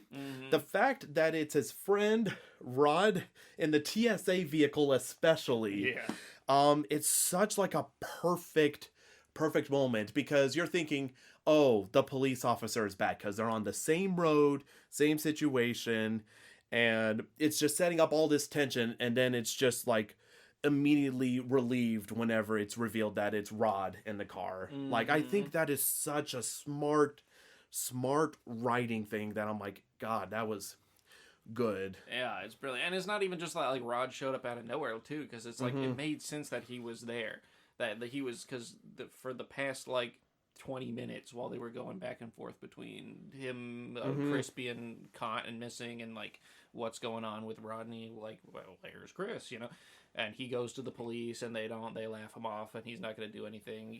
It's like you don't think necessarily like, well, he's coming, but then when you see him, it's like, oh, that makes sense. It's not like a cop out ending where it's like you didn't see Rodney for that entire time, and then he's like, I was just checking on you, Chris, it's Dude, like they set it all up. Yeah, it doesn't feel like a Deus Ex Machina, right. Like, oh, the Eagles are here. Exactly. Yes doing that. Find me back out of Mordor. Yeah. It just makes sense, like, and he literally makes a joke that's what TSA does. Yeah.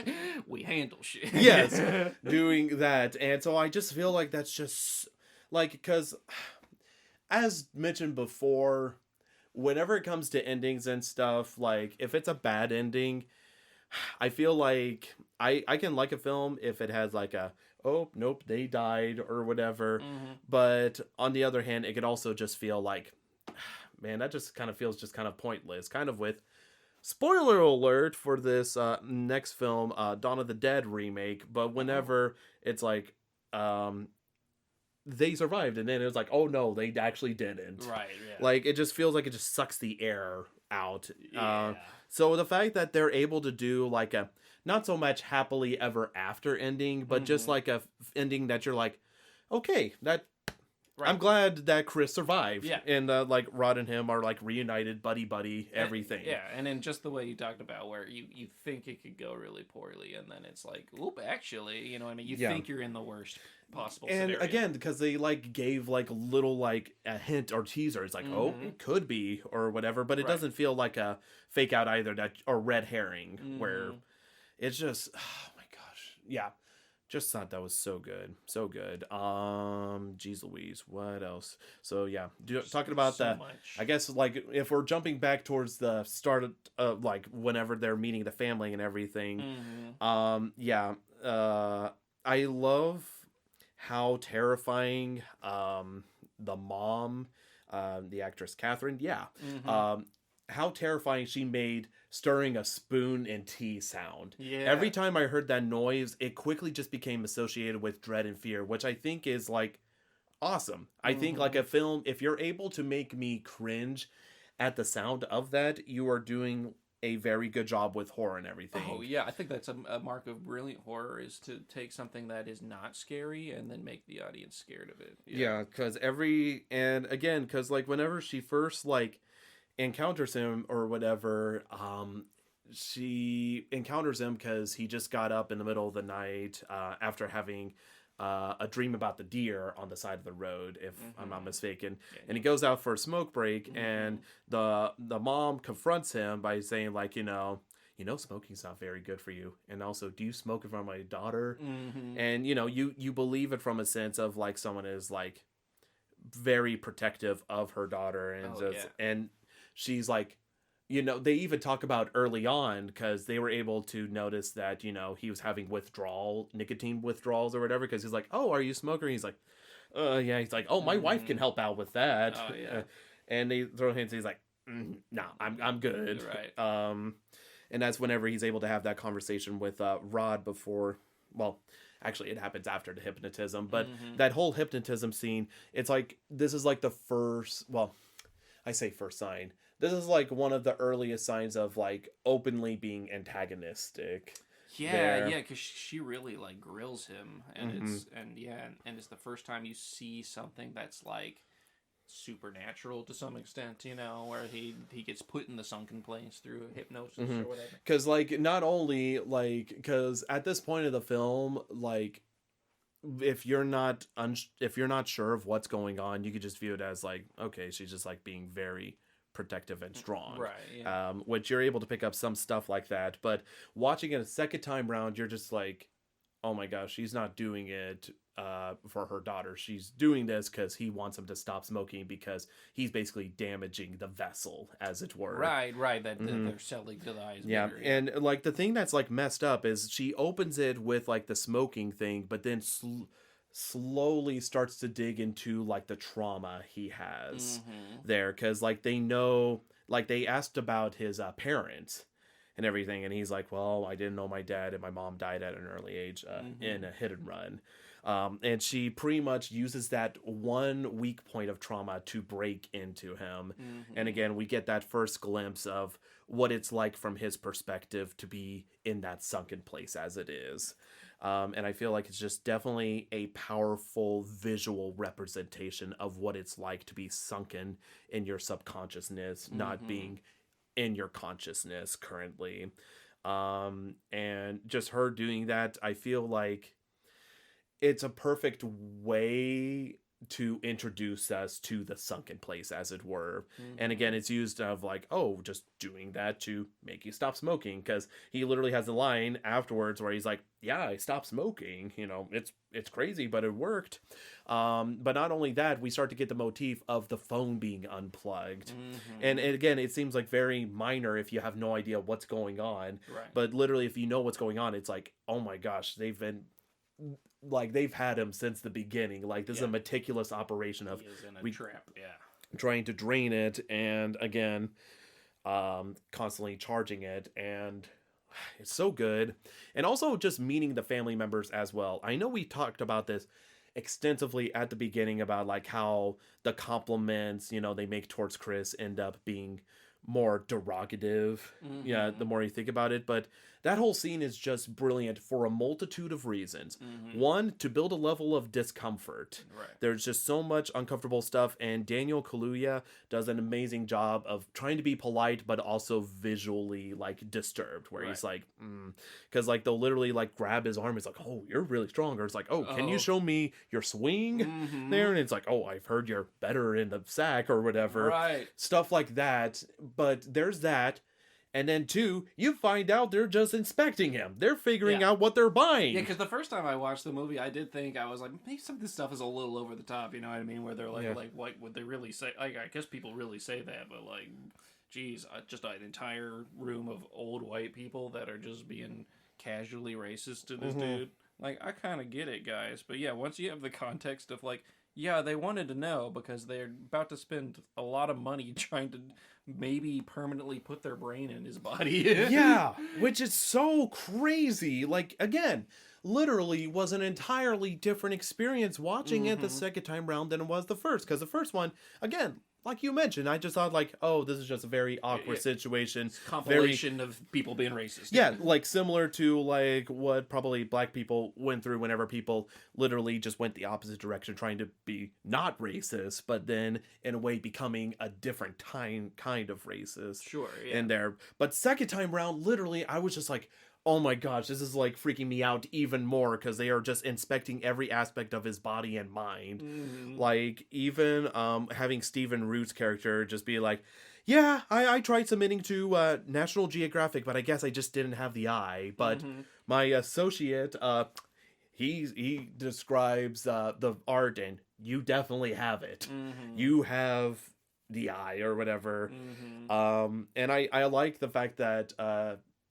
Chris knows who Stephen Root's character is in the film. Like, oh Yeah, my god, like, you're oh, this you're a dude. famous art gallery dude. Like, what are you doing here? And then finding that out. But the other thing I like about the whole sort of gathering and everything else is whenever he sees Lakeith's character there, he's like thinking, okay, these people are just being weird because they're white and I'm black. I won't have this sort of discretion against somebody else who's black. But unbeknownst to him, it's just an old white dude in a black guy's body. Which I love. Yeah, because Yeah. when you first watch that scene, it's like awkward, but like you don't really get what every word Mhm. means. But I love how it's introduced where it's just, I mean, this is a common thing. This happens. I'm sure whether you're white or black or anything in between, if you've ever felt really out of place and then you find somebody that you kind of identify with and you're like, oh, thank God, you feel that sense of relief. So he's in with a bunch of old white people and he sees another young black guy and he's like, it's good to see another brother around here. And I just love how Lakeith's character turns around and it's just like, oh, yes, it must be. But like it occurred to him for the first time, like, oh, you would find comfort with me being here. Yeah. And then when his old ass white woman wife comes around and he was like, Chris here was just telling me how much more comfortable he was with me being here. I was like, it's just such brilliant dialogue. Oh. Like, even the first time you watch it, it's just so like brilliantly uncomfortable. It's like why are all the black people in this house so white? And you find out later why. But it's just so much funnier with the context of like, oh, this is like a 80-plus-year-old white guy in this body that's responding, and he's just like, oh, of course. It's so funny, especially whenever like Chris is like, okay, this is awkward, you know, I'm going to leave. I'll give a fist bump. Lakeith just grabs the hand and shakes it. And it's funny, because it should be fun. It's funny, but terrifying, but funny. It lapses between the two parallels like that, and I'm like, that's just so good. So good, yeah. So freaking good. And oh my gosh. Oh, and even whenever like, I love that Chris is like, he's like, as he talks about later, he's like, I feel like I know him. I don't know him, but I know him. Like, there's something about him. And I know we talked about this in a film, but whenever he takes a photo of Lakeith there, obviously to show Rod later, as we find out. But again, we talked about the scene already, but I mean, this is one of the scenes everybody remembers for good reason as well, because I feel like, oh my gosh, I feel like a lot of films that have tried to be like, everything was normal, but this is the first weird thing to pop out. Right. And again, I feel like usually with films like that, I'm like, okay, yeah, that's fine. And if there was nothing weird before this moment, it would have worked.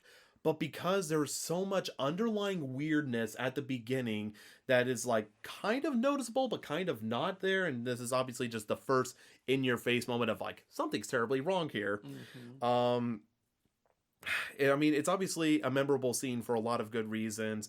It changes the whole tone of the film. And again, there's that double meaning of the word get out, with, you know, again, where you think like Lakeith's character's been offended, but actually it's him telling Chris, get out of here, you need to leave and everything. But I like the scene afterwards where the tensions definitely change there, because they're all like sitting in the room. And again, they explain it as like, oh, he was just having a mental breakdown. My wife took care of it. She's a psychiatrist. Makes sense, you know. She knows how to help calm people down and everything. And he then decides to leave. Which again, if you think about it, it's kind of depressing that his character technically in the universe is still trapped in that body forever. Yeah. Which is kind of sad, messed up, but also at the same point, I feel like it's not like something I'm like, but what about Andre? Right. We gotta free him. I think at that point, you know, it's just like perfectly ended, but I thought that was well done. Now, I did want to ask about this, and I didn't want to mention it in the film because, again, I was like, I really want to watch it. Whenever Chris goes upstairs during like the meeting and everybody is talking quiet, and then everybody's quiet, were they quiet for any particular reason? I mean, obviously they're interested in Chris, but was there a specific reason for them to be quiet listening upstairs? I don't know that they were listening. I feel like they were probably, since they're all there for the auction, I think the only other time everybody goes quiet like that is whenever they go take a walk in the woods. Rose is like, we're going to take a walk. And they go, okay, we're going to play bingo, winky face or whatever. And then they all go and silently auction, you know what I mean? I feel like it was just an early moment to show that this party is weird and it is focused on Chris somehow. You just don't know how at that point in the audience. But gotcha. I just wanted to make sense. I didn't know if they were listening. I don't think there was like a specific reason where they're like, okay, we all got to listen to what he's saying or whatever. But... Okay, yeah, I was curious about that. Oh, of course, I think I got to mention this because this scene occurs before, because this is even before the freak out that Lakeith's character does. But earlier, whenever I also love whenever Chris confronts Rose. Oh my god, I just... oh my god. You just put something together? Yes, I put something together that just heightens the film. So... every time I think this film doesn't have anything, I'm like literally just slapped. Another thing, yeah. So anyways, there's like a lot of instances because again, whenever Chris has issues both with Walter and Georgina Mm-hmm. with like weird scenarios there, whether it's like Walter being like very weird with his delivery Mm-hmm. because spoiler alert, that's Rose's grandpa in the Mm-hmm. body there, where he's like I can't remember exactly the specific words Walter uses, but again, he's like deadpan serious throughout, but then whenever he talks, his face lights up and he's grinning super big, Mm-hmm. uncomfortably, and talking about that. But Chris is mentioning, like, you know, I don't know, maybe he likes you or something or whatever. Mm-hmm. He's like, oh, you think I have a chance with him? Yeah. Yeah, and not only that, that happens once, but twice whenever, again, he's like, oh, I think the maid is unplugging my phone and everything. And it's like, why? It's like, maybe she likes you. It's just like, Well, yeah, I think in yeah. that one he said she doesn't like us together or something. That's what Yeah, it was. It was something different. And she's like, oh, so you think I have a shot? Yeah. And then it's revealed later she has dated both those people to drag Yes. them to the house. Yep. So literally saying exactly what it is and then us dismissing it because it's like, And I love it too because earlier in the film she has like a fake flirty thing with Rod or whatever, and then whenever he calls, she kind of is like, "Oh, yeah, I know the way you look at me" or whatever, you know, like she's trying to seduce him too. Yeah. it's so. And this is another thing that I picked up as well, because I made a comment about that. Let's talk about our boy Rod whenever he tries to confront Rose, like after like the jig is up and basically Chris is caught and captured and everything.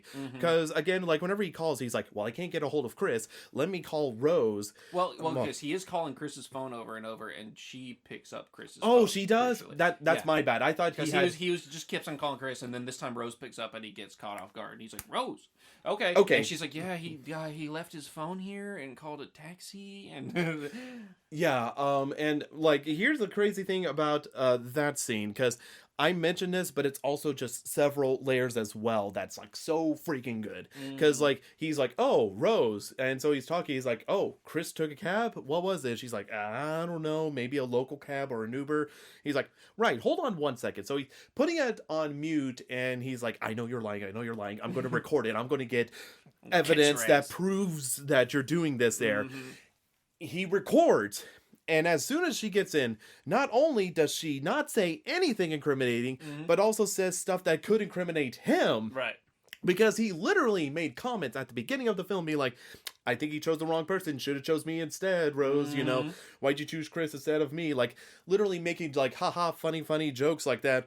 And then she literally turns around and she's like, oh, you know you want me. You know we're meant to be together. Haven't you felt it? And he's like, oh no, this is going completely the opposite direction. And not only that, she's literally throwing bait in the water, saying like, well, if he does accept it, that's another body we have. Like, it's so smart. Her character's so good. It's so She's such a whenever she like drops the act and goes to being herself, you know, she's like such a perfect she psychopath. looks like an absolute maniac. Because all she does is put her hair up and put on some different clothes, but goddamn does she look like a fucking. And not only that, maniac. but during the phone, she's like expressing emotions without changing her face. It's deadpan. Deadpan facial expression, but because she knows she just has to act with her voice, so she's like, oh my god, but her face is not changing at all. She's just so sitting in the dark. Right after the scene where she's eating Fruit Loops individually and then sipping on the milk in the glass, it's so good.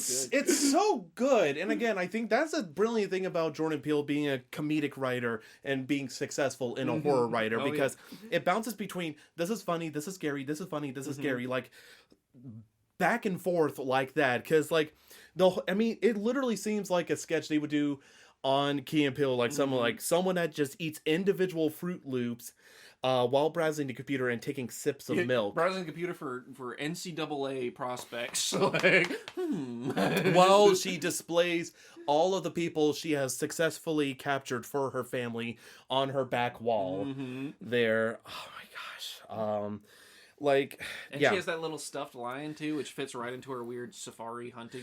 I was going to ask about that because they kind of made it like a point whenever Daniel's kind of freaked out with the lion staring towards him that turns away. But again, it's like that hunted motif. Yeah, it's like a hunting thing, and it's specifically hunting in Africa is Mhm. where you hunt lions.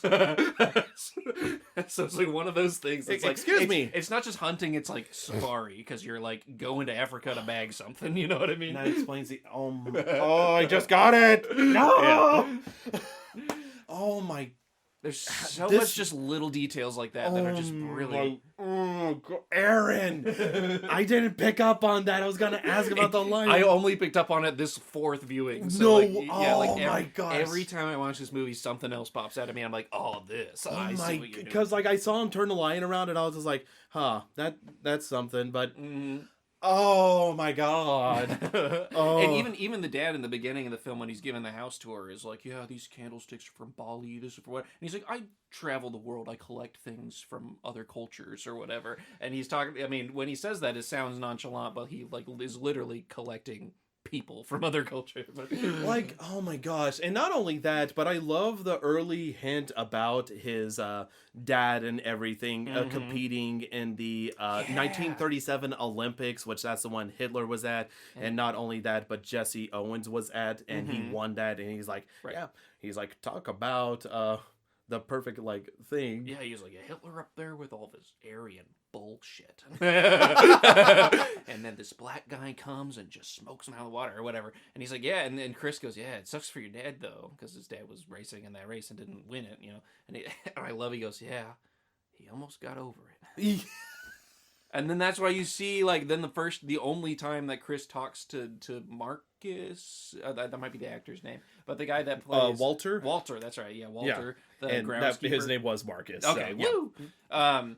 But yeah, he's talking to Walter, and yeah, he's like, a dude's whole vibe is hostile. It's like, yeah, because he's a racist old fuck in this black guy's body. Oh my gosh, yeah, that. God dang. Oh, it's so good. And that's why he's like, I'm going to go back to minding my own business. Yes. So, yeah, you have, like, moments like that. And I do have to mention the Georgina scene. Like, whenever she pops up to apologize about the phone, like, it just feels like, first time round, you don't think anything. You know that she's listening in or whatever. But the second time round just feels even more messed up of, like, you need to go apologize. Right. But she makes it so stilted and everything. She's like, let me explain myself. Yeah, but then whenever Chris is, like, talking to her, he says, like, something specifically that starts to make the subconscious of whoever the person that is now the original person that's now the vessel or whatever. Yeah, for Georgina. He says, I'm sorry, I just get nervous when I'm only around white people, you know. And she starts like trembling and crying, and he said something to her that affected. You could see the part that's still the original woman there trying to come out, but then she shakes out of it and goes, no. Yes.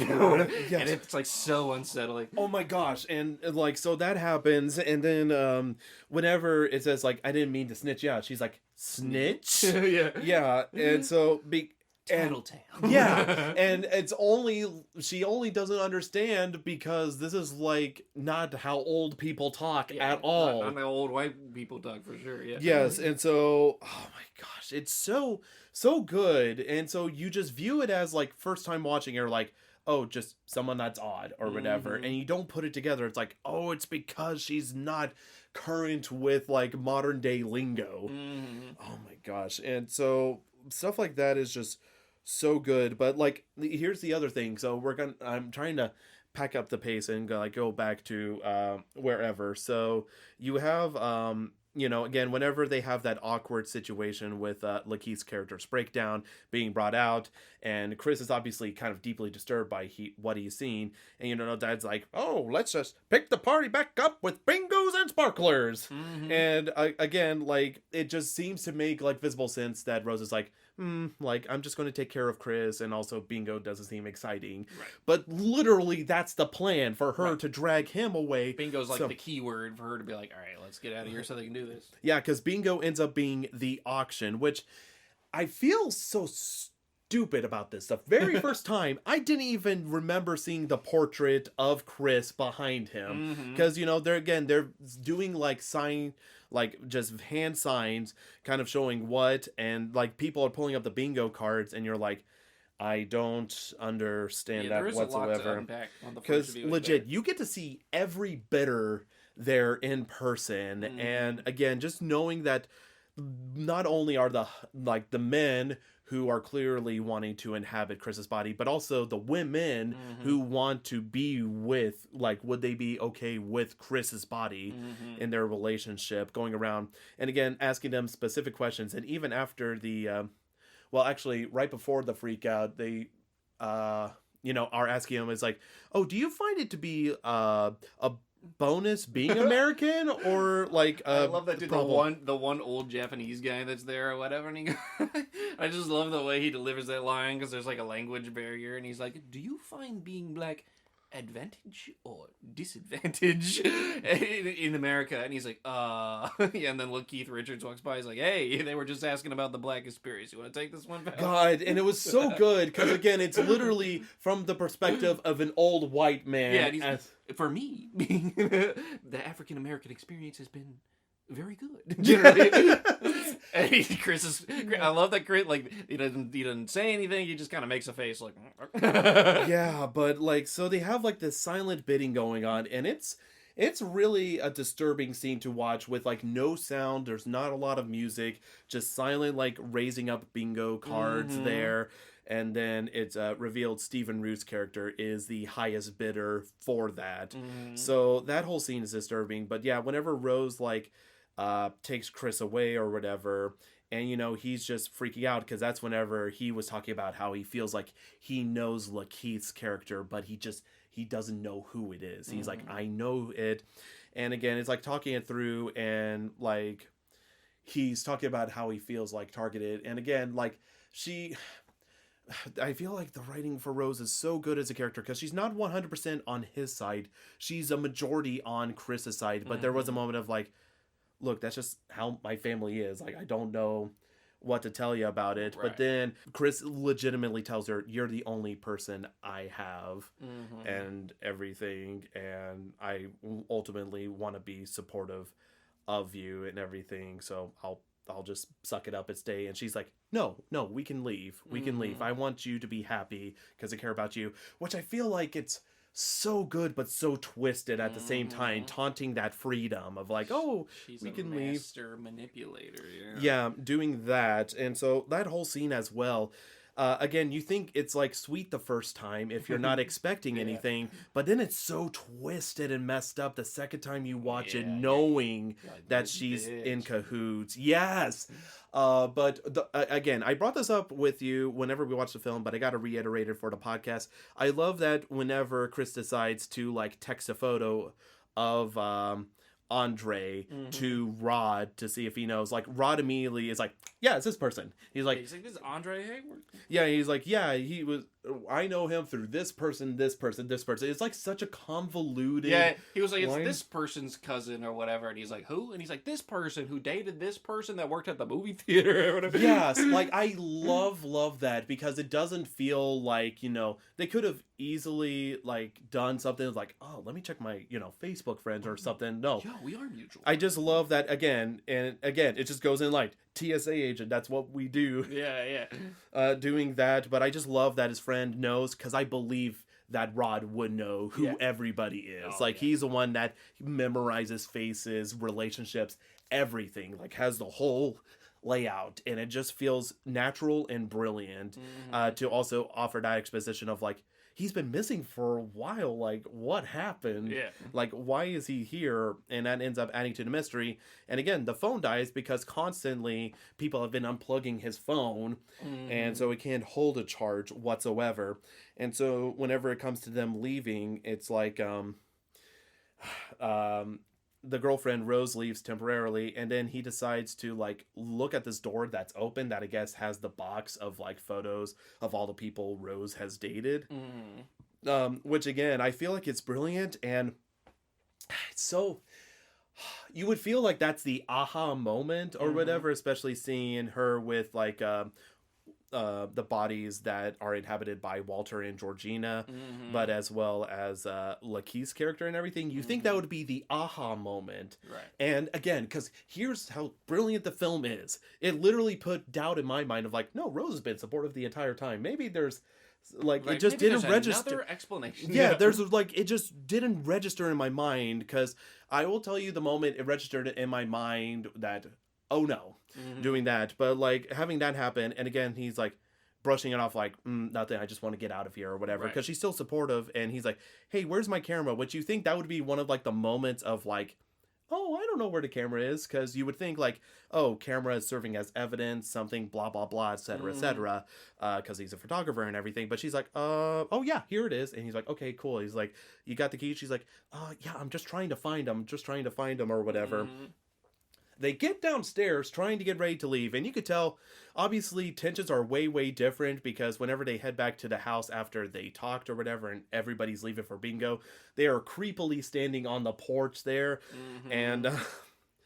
oh my gosh. And so, like, I mean, obviously, with the bidding scenes, like, that's the definitive point that something really heinous is going on. That's Right. the Right. one where it just says, yep, confirmed. Yeah. Like, Hannah's in. Everybody is in on it. Yeah. yes, except for Rose, which you're not certain of at the time. But Right. again, it leads up to it because I think it's so brilliant that the brother Jeremy is downstairs with like I forget It's like what. a lacrosse Yeah, stick. lacrosse, but it's in the symbol of like a net, Oh yeah, yeah. like It's like like they're capturing him. true. Yeah. Yeah, Yeah. like because again, he's the one that like runs out and gets them, Right. like and captures them. So that's what I thought was Muscle. kind of Yeah. brilliant because again, you see him like talk about like sports, like he's obsessed with like MMA sort of stuff. So him Hmm. having that, I was like, oh man.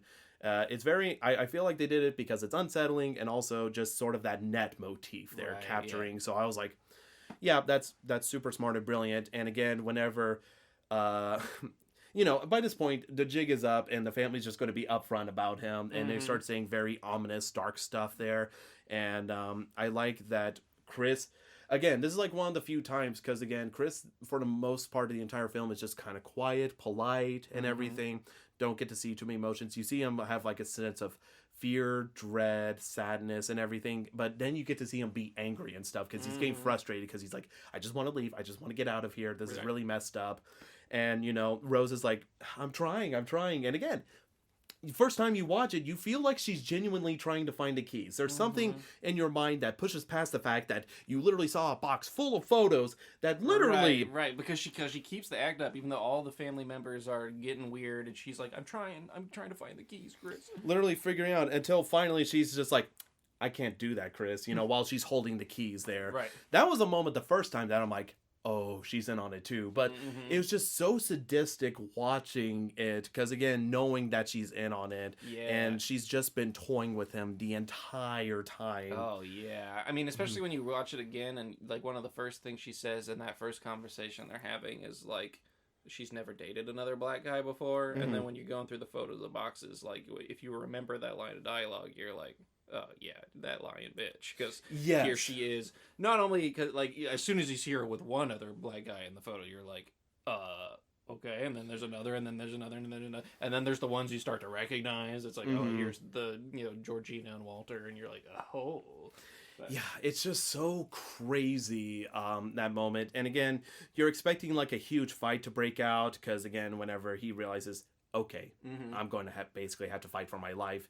And then the mom just merely has to like hit the glass like 3 times or something. with the teacup or whatever. Yes, the yeah, teacup, and then it collapses. just immediately sinks him to that sunken place. And visually, this is like a brilliant camera angle. This is like something that I'm like, this is such a brilliant idea. Is that whenever he's sunken in, all he could see is a tiny little window from his eyes. And it's like a 4:3 format window, like an old CRT television ass thing. I love that. Yeah, and again, it's like literally showing his eyes what he's seeing in his body that he can no longer control. And it's like everybody's like pick up the body and dragging it, and it's like all their faces. It's just like a brilliant camera angle to portray that. Yeah. And yeah, whenever they do have him basically strapped to the chair and he's in like that room, and of course he has like a deer on the wall facing him because again there's that deer motif, that hunter motif, and everything else. And they have that old TV, and can I just like say the level of horror they're able to do without showing anything remotely scary is like phenomenal. Like Right. whether it's a T-swirl or just the fact that they recorded the grandpa of Rose, Walter, Mm-hmm. explained the process like, hey, you have been chosen to be a future vessel for one of us. And he's talking about it. He's like, oh, this is a great opportunity for you. Mm-hmm. You know, it's like a beautiful thing. And it's like just not only the idea of it, but the suspense behind it makes it the most terrifying, kind of cheesy looking infomercial there Mm-hmm. is about it. And I feel like that's just super brilliant in everything that he's there and has to listen to it. And then they show like the T-swirl, like showing that's what happens, like because again they don't want him struggling at all in order to break free or whatever. And then later whenever they have the TV pop up again, but it's only to talk to Stephen Root's character, because he's like, yeah, they said that the process goes a lot easier if both people have an understanding of each other and what's going on. And not only that, it just sort of like just gives more of the why, even though they already mentioned before, it's like, you know, yeah, we just want a way to rejuvenate our own bodies, you know. Basically, whenever we get to the point of being old and frail, that we just get a new start. Right. And again, it's literally just absolutely freaking racist because they are putting themselves above, you know, black people, because they have been specifically targeting black people. Right. I love that Chris even asks him. He's like, "Why us? Like, why black people?" And he's like, "Oh, you know." And he kind of mentions some of the reasons, and they flash back to those awkward conversations that they had or whatever. He's like, some people want the strength, the athleticism. Some people want the sex appeal. Some people just think that, you know, black's in fashion or whatever. Yeah. And he's like, but don't lump me with any of those fucking. I love people. that he tries to elevate himself. He's like, I'm better than those people. Right, he's like, I'm better than them because I don't give a fuck what color you are. I just want your eyes. Yeah, doing that, but it's like constant comments like that heightens up. Even the brother has like a kind of asshole-ish remark saying earlier, it's like, do you know how much of a threat you would be in sports if you really pushed yourself? Yeah, he's like, do you MMA, man? And he's like, nah, too violent for me. And he's like, man, if you really pushed yourself. I love that scene too, because we talked about this when it happened, but when he was like, and he was like, I did judo when I was a kid or whatever, and he's like, oh, now if you did jujitsu, the thing about jujitsu, and he goes to like put him in a headlock or whatever, and he's like, it's not about the strength, it's about this, you know, it's about the mind. Yeah. You gotta be 5 steps ahead of the other person or whatever. And then, of course, at the end, when he's trying to escape, the brother is the one that puts him in a headlock, which is a jiu-jitsu thing. He puts him in a rear naked choke, and he's like trying to escape, but he goes for the door, and then the brother like kicks the door every time, and so he realizes, you know, oh, next time he kicks the door, I'm going to stab him in the leg, because he can't reach him when he's getting choked or whatever, but he can reach his legs, so he stabs him, and then finally beats him to death. But yeah. I just love all those little slips in. So even in that moment where the first time you're watching it, you're just like, oh, this is just a highlight that even the brother's a little racist in his own way or whatever. But it was actually foreshadowing this event that's going to happen at the end of the film. Yeah, it's so freaking good, dude. It's so freaking good.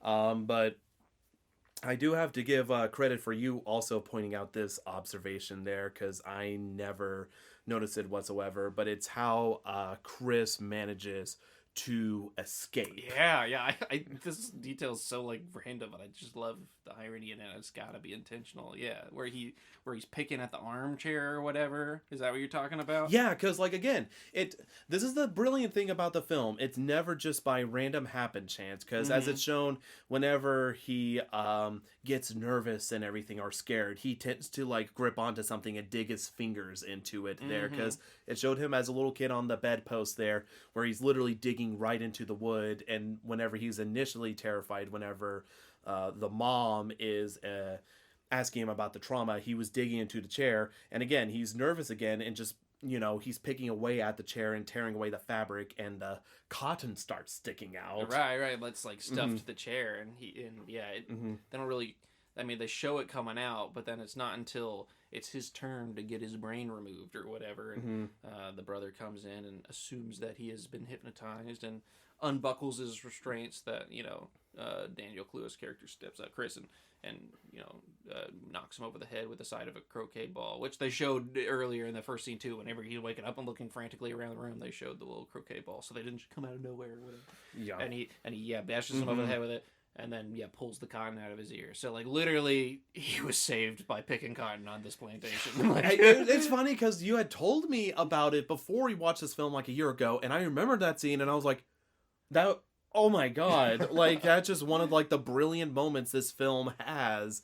Again, it's just sort of the irony of it there, but again, I just feel like it's played out so perfectly because he knew the scene was going to come up, and he like could rest his hands over where he's picking out the cotton out of the chair and everything. So literally, there's like no like dead giveaway of, and plus the fact the brother is just kind of like I assume to be the dumb one of the family, but he's still smart. He's more like the brute force, kind of running in and grabbing in. And so again, like literally, just being in a nurse's outfit, he's not the one doing the brain surgery procedure, which that's another thing I like. They literally said at the beginning of the film the dad was a neurosurgeon, and I'm like, okay, cool. Dad's a First neurosurgeon, time. mom's a psychiatrist, and you're like, yeah, whatever. And I never put two and two together that both are related to the mind the first time I watch it. But yeah, getting it all ready, but yeah, smashing him upside the head. And again, you think like, why doesn't he kill him? But it makes sense for multiple reasons. Right. First off, he just wants to leave. He just wants to get out of there. Two, he mentioned specifically he's not a violent person, so literally just like being like violent like that is not his innate go-to there. He's just like, okay, I've done enough. I just need to leave and go. But I do love the scene of like the dad getting ready for surgery. I have to mention this before he has a run-in with Chris, wink wink nudge nudge. But like how whenever he's like prepping Stephen Root's body there, he's literally just taking like the flap cap and the skull cap and just tossing it in a bucket haphazardly because he's like, you're not going to need this body anymore. Right. I just love that small detail there. But yeah, whenever like he looks in the hallway, which mind you, did you recognize any of the portraits if they were like significant or specific portraits of anything at all? Oh yeah, I never paid that close attention to them, so I'm not sure. sure. I don't know how deep it goes, like whether each photo is related to something or portraits or paintings. It's creepy as all get out. And like the dimly lit hallway definitely has creepy vibes to it.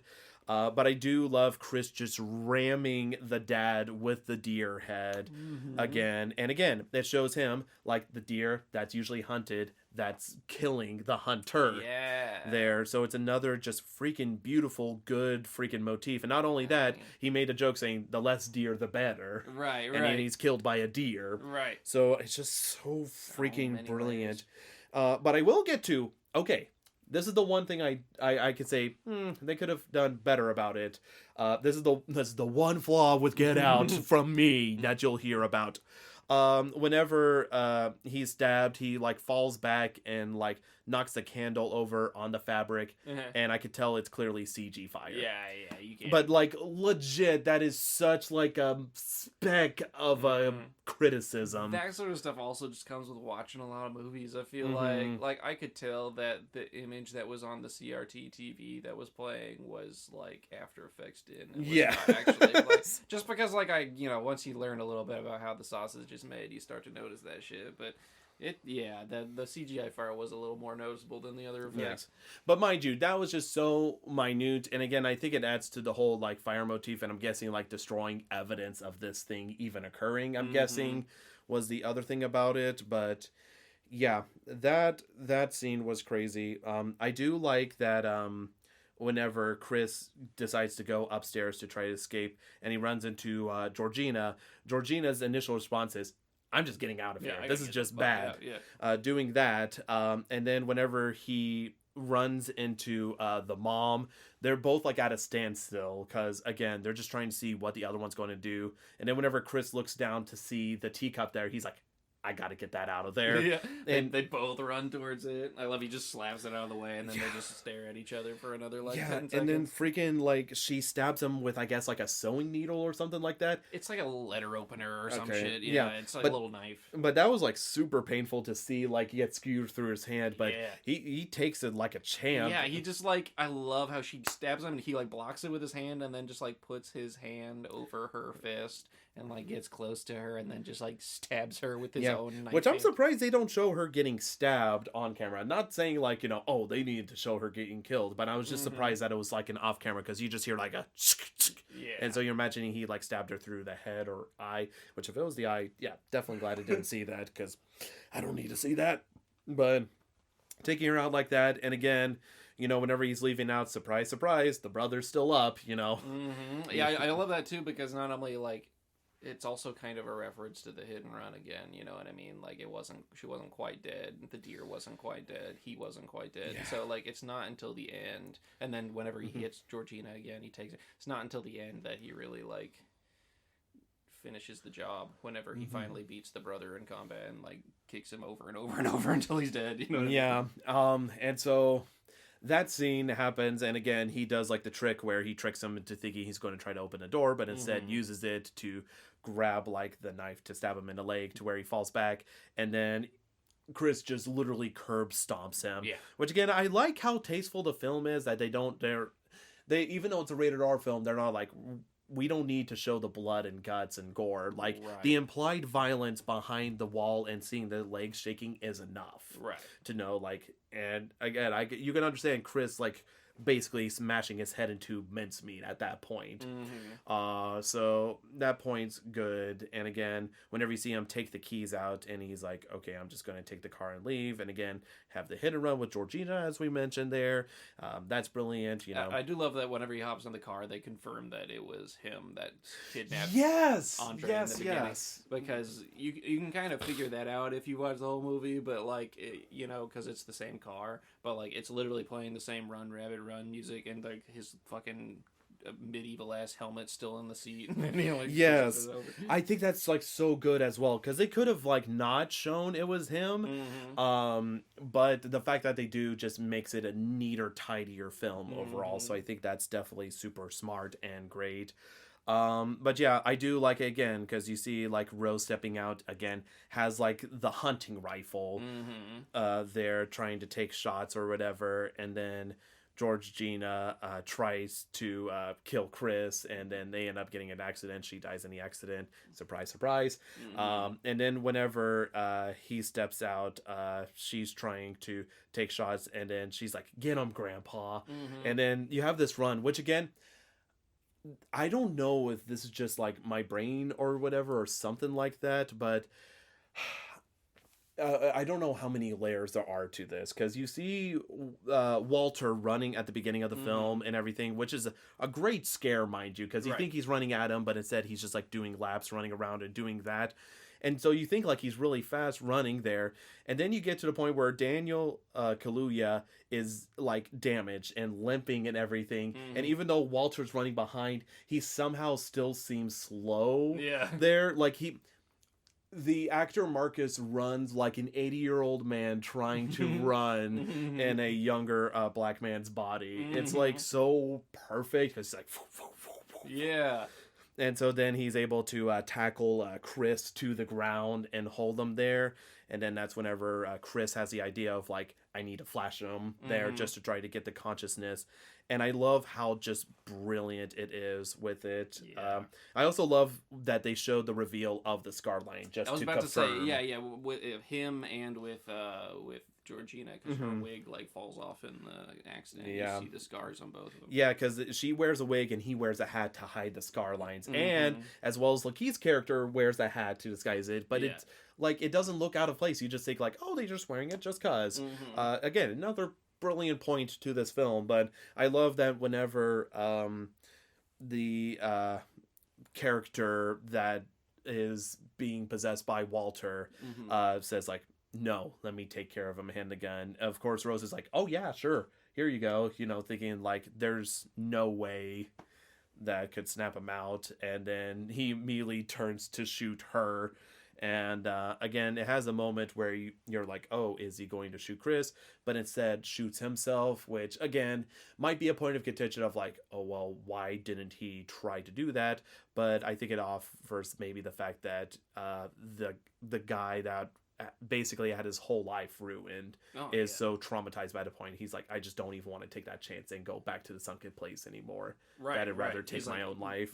the moment of lucidity he has after sitting as a passenger in some old white guy's like body like for years presumably. Yeah, it gets to you, I'm sure. Well, and the thing that's great is like it also answers the question, what is it like to be in the sunken place? Because Stephen Root's character explains, it's like, well, you'll still be there, you just won't have control of anything. Yeah, you'll be there as a passenger. Yeah. Yeah, and so he's killed, and again has like the great twist that Rod's actually the one who found Chris and everything. And there is a moment, like, whenever Chris does think about like killing Rose or whatever, and this is just such a manipulative, maniacal nature of her that she's like, oh, I still love you, trying to pull for that emotion there. And then whenever he starts trying to choke her, like the sadness and tears and fears turns into just like a smirk, confident she thing. does like an evil God, smile. it's so malicious. But I do like, as soon as that happens or whatever, and Rod, saves Chris there, that they don't go back and like kill the body. Right. Like they're just like, let's just go Just and her. leave. Like they leave the deer, yeah. Exactly. And then I love that you do see her die and everything. I like that because I never like well, you didn't actually see her die or whatever. Right. I like the definitive nature of like, see her dead and everything. And I will say, even though it is a cheesy line of like, I told you not to date her. Yeah, I told you not to go in that house. Yeah, so like, but I feel like it's appropriate that he would say something like that. Especially since earlier in the film, Chris kind of did an "I told you so" moment about the same thing. Like, I told you, you should have told them I was black because this is awkward now. Yeah, I even though it could be seen as like, the like end of the line like zinger, like after a big emotional moment, like well, that was awkward, Well, that happened. Yes, exactly. Like it almost feels like it, but at the same point I'm like, I feel like it's natural for him to say something like that. Yeah. But yeah, and then of course it just shows Chris looking out the window at the woods, being like driven home and everything. And that's where the film ends and everything. Aaron, yeah, I don't know if there's anything else you want to talk about this film, but is there any other thoughts, things you want to say about this film? Boy, howdy. No, I mean, there's definitely just stuff I could be like, oh, in this moment, did you notice? And it did. Yeah. But if we kept doing that, we'd be here all night. So, no, I don't think so. I mean, this is just a brilliant film. If for some reason you've listened all the way to the end and you still haven't watched it, there's still value in watching it. Please that is very true. It is very true. Like, even though we have genuinely talked about a lot of things, we have not talked about everything, because we could like go number by number, like there's this line, there's this line, there's this line, but again, we're just trying to get the general broad strokes of the film and everything and just tell you about the general vibe of it. So even if you know all this, it's still worth watching, experiencing. It deserves all the praise, hype, and I'm very glad this launched Jordan Peele as a director. Yeah. And now he just gets to make whatever he wants. And I think that's honestly awesome. And it doesn't seem like he's tried to put pressure on him to try to recapture the magic of Get Out. Because like, as much as I have faith in him in as a creative director or something, I don't think he'll ever come out with anything as good as Get Out. He'll still come out with good films, mind you. Yeah, he will still do that, and I still think he should create content as he wants. But just the fact he's not putting pressure to do that, I think is going to make him a force to be reckoned with creatively. Absolutely, yeah. Yeah, but this film, yes, as Aaron mentioned, even if you're listening, just go watch it, dude. Just seriously watch it. It's a really dadgum good Even if film. you've already watched it once, go watch it again. Yeah, trust me. As someone who only watched it once, I was not prepared to be over the moon about this film. Because, again, it's an entirely different experience. It's like literally heightened by a previous watch. And I can't imagine how it'll be on future rewatches for me. So, yeah. Go watch Get Out. Get out of here and go watch Get Out. Like, we've talked praise about it. I think legit, this is weird to talk about a film and not talk about something we didn't like about it there. So, yeah. Okay. Any film that follows this is definitely going to lack by comparison, I feel like. True. It's going to be hard, but how about we tease the next episode, bud? All right. Okay. What are we gonna watch? Okay. Yeah, we'll let you know. So this film came out in the magical year of 1993. Okay. It's also a horror comedy. Oh. And it's central around the month of March in a particular icon. The Ides of March? Is it a leprechaun? Yep. Oh. Wait, are we watching You already said the title. The Leprechaun? Yeah. All right. You're like, all right, we had 2 good movies. I guess it's time to go to the trenches and everything. Back to bad movies. Yeah. Oh my god. Thank you all so much for listening to this episode. And we'll see y'all again next time when we're Poppin the Scary with Leprechaun. Don't steal me Lucky Charms. You sound too excited, buddy.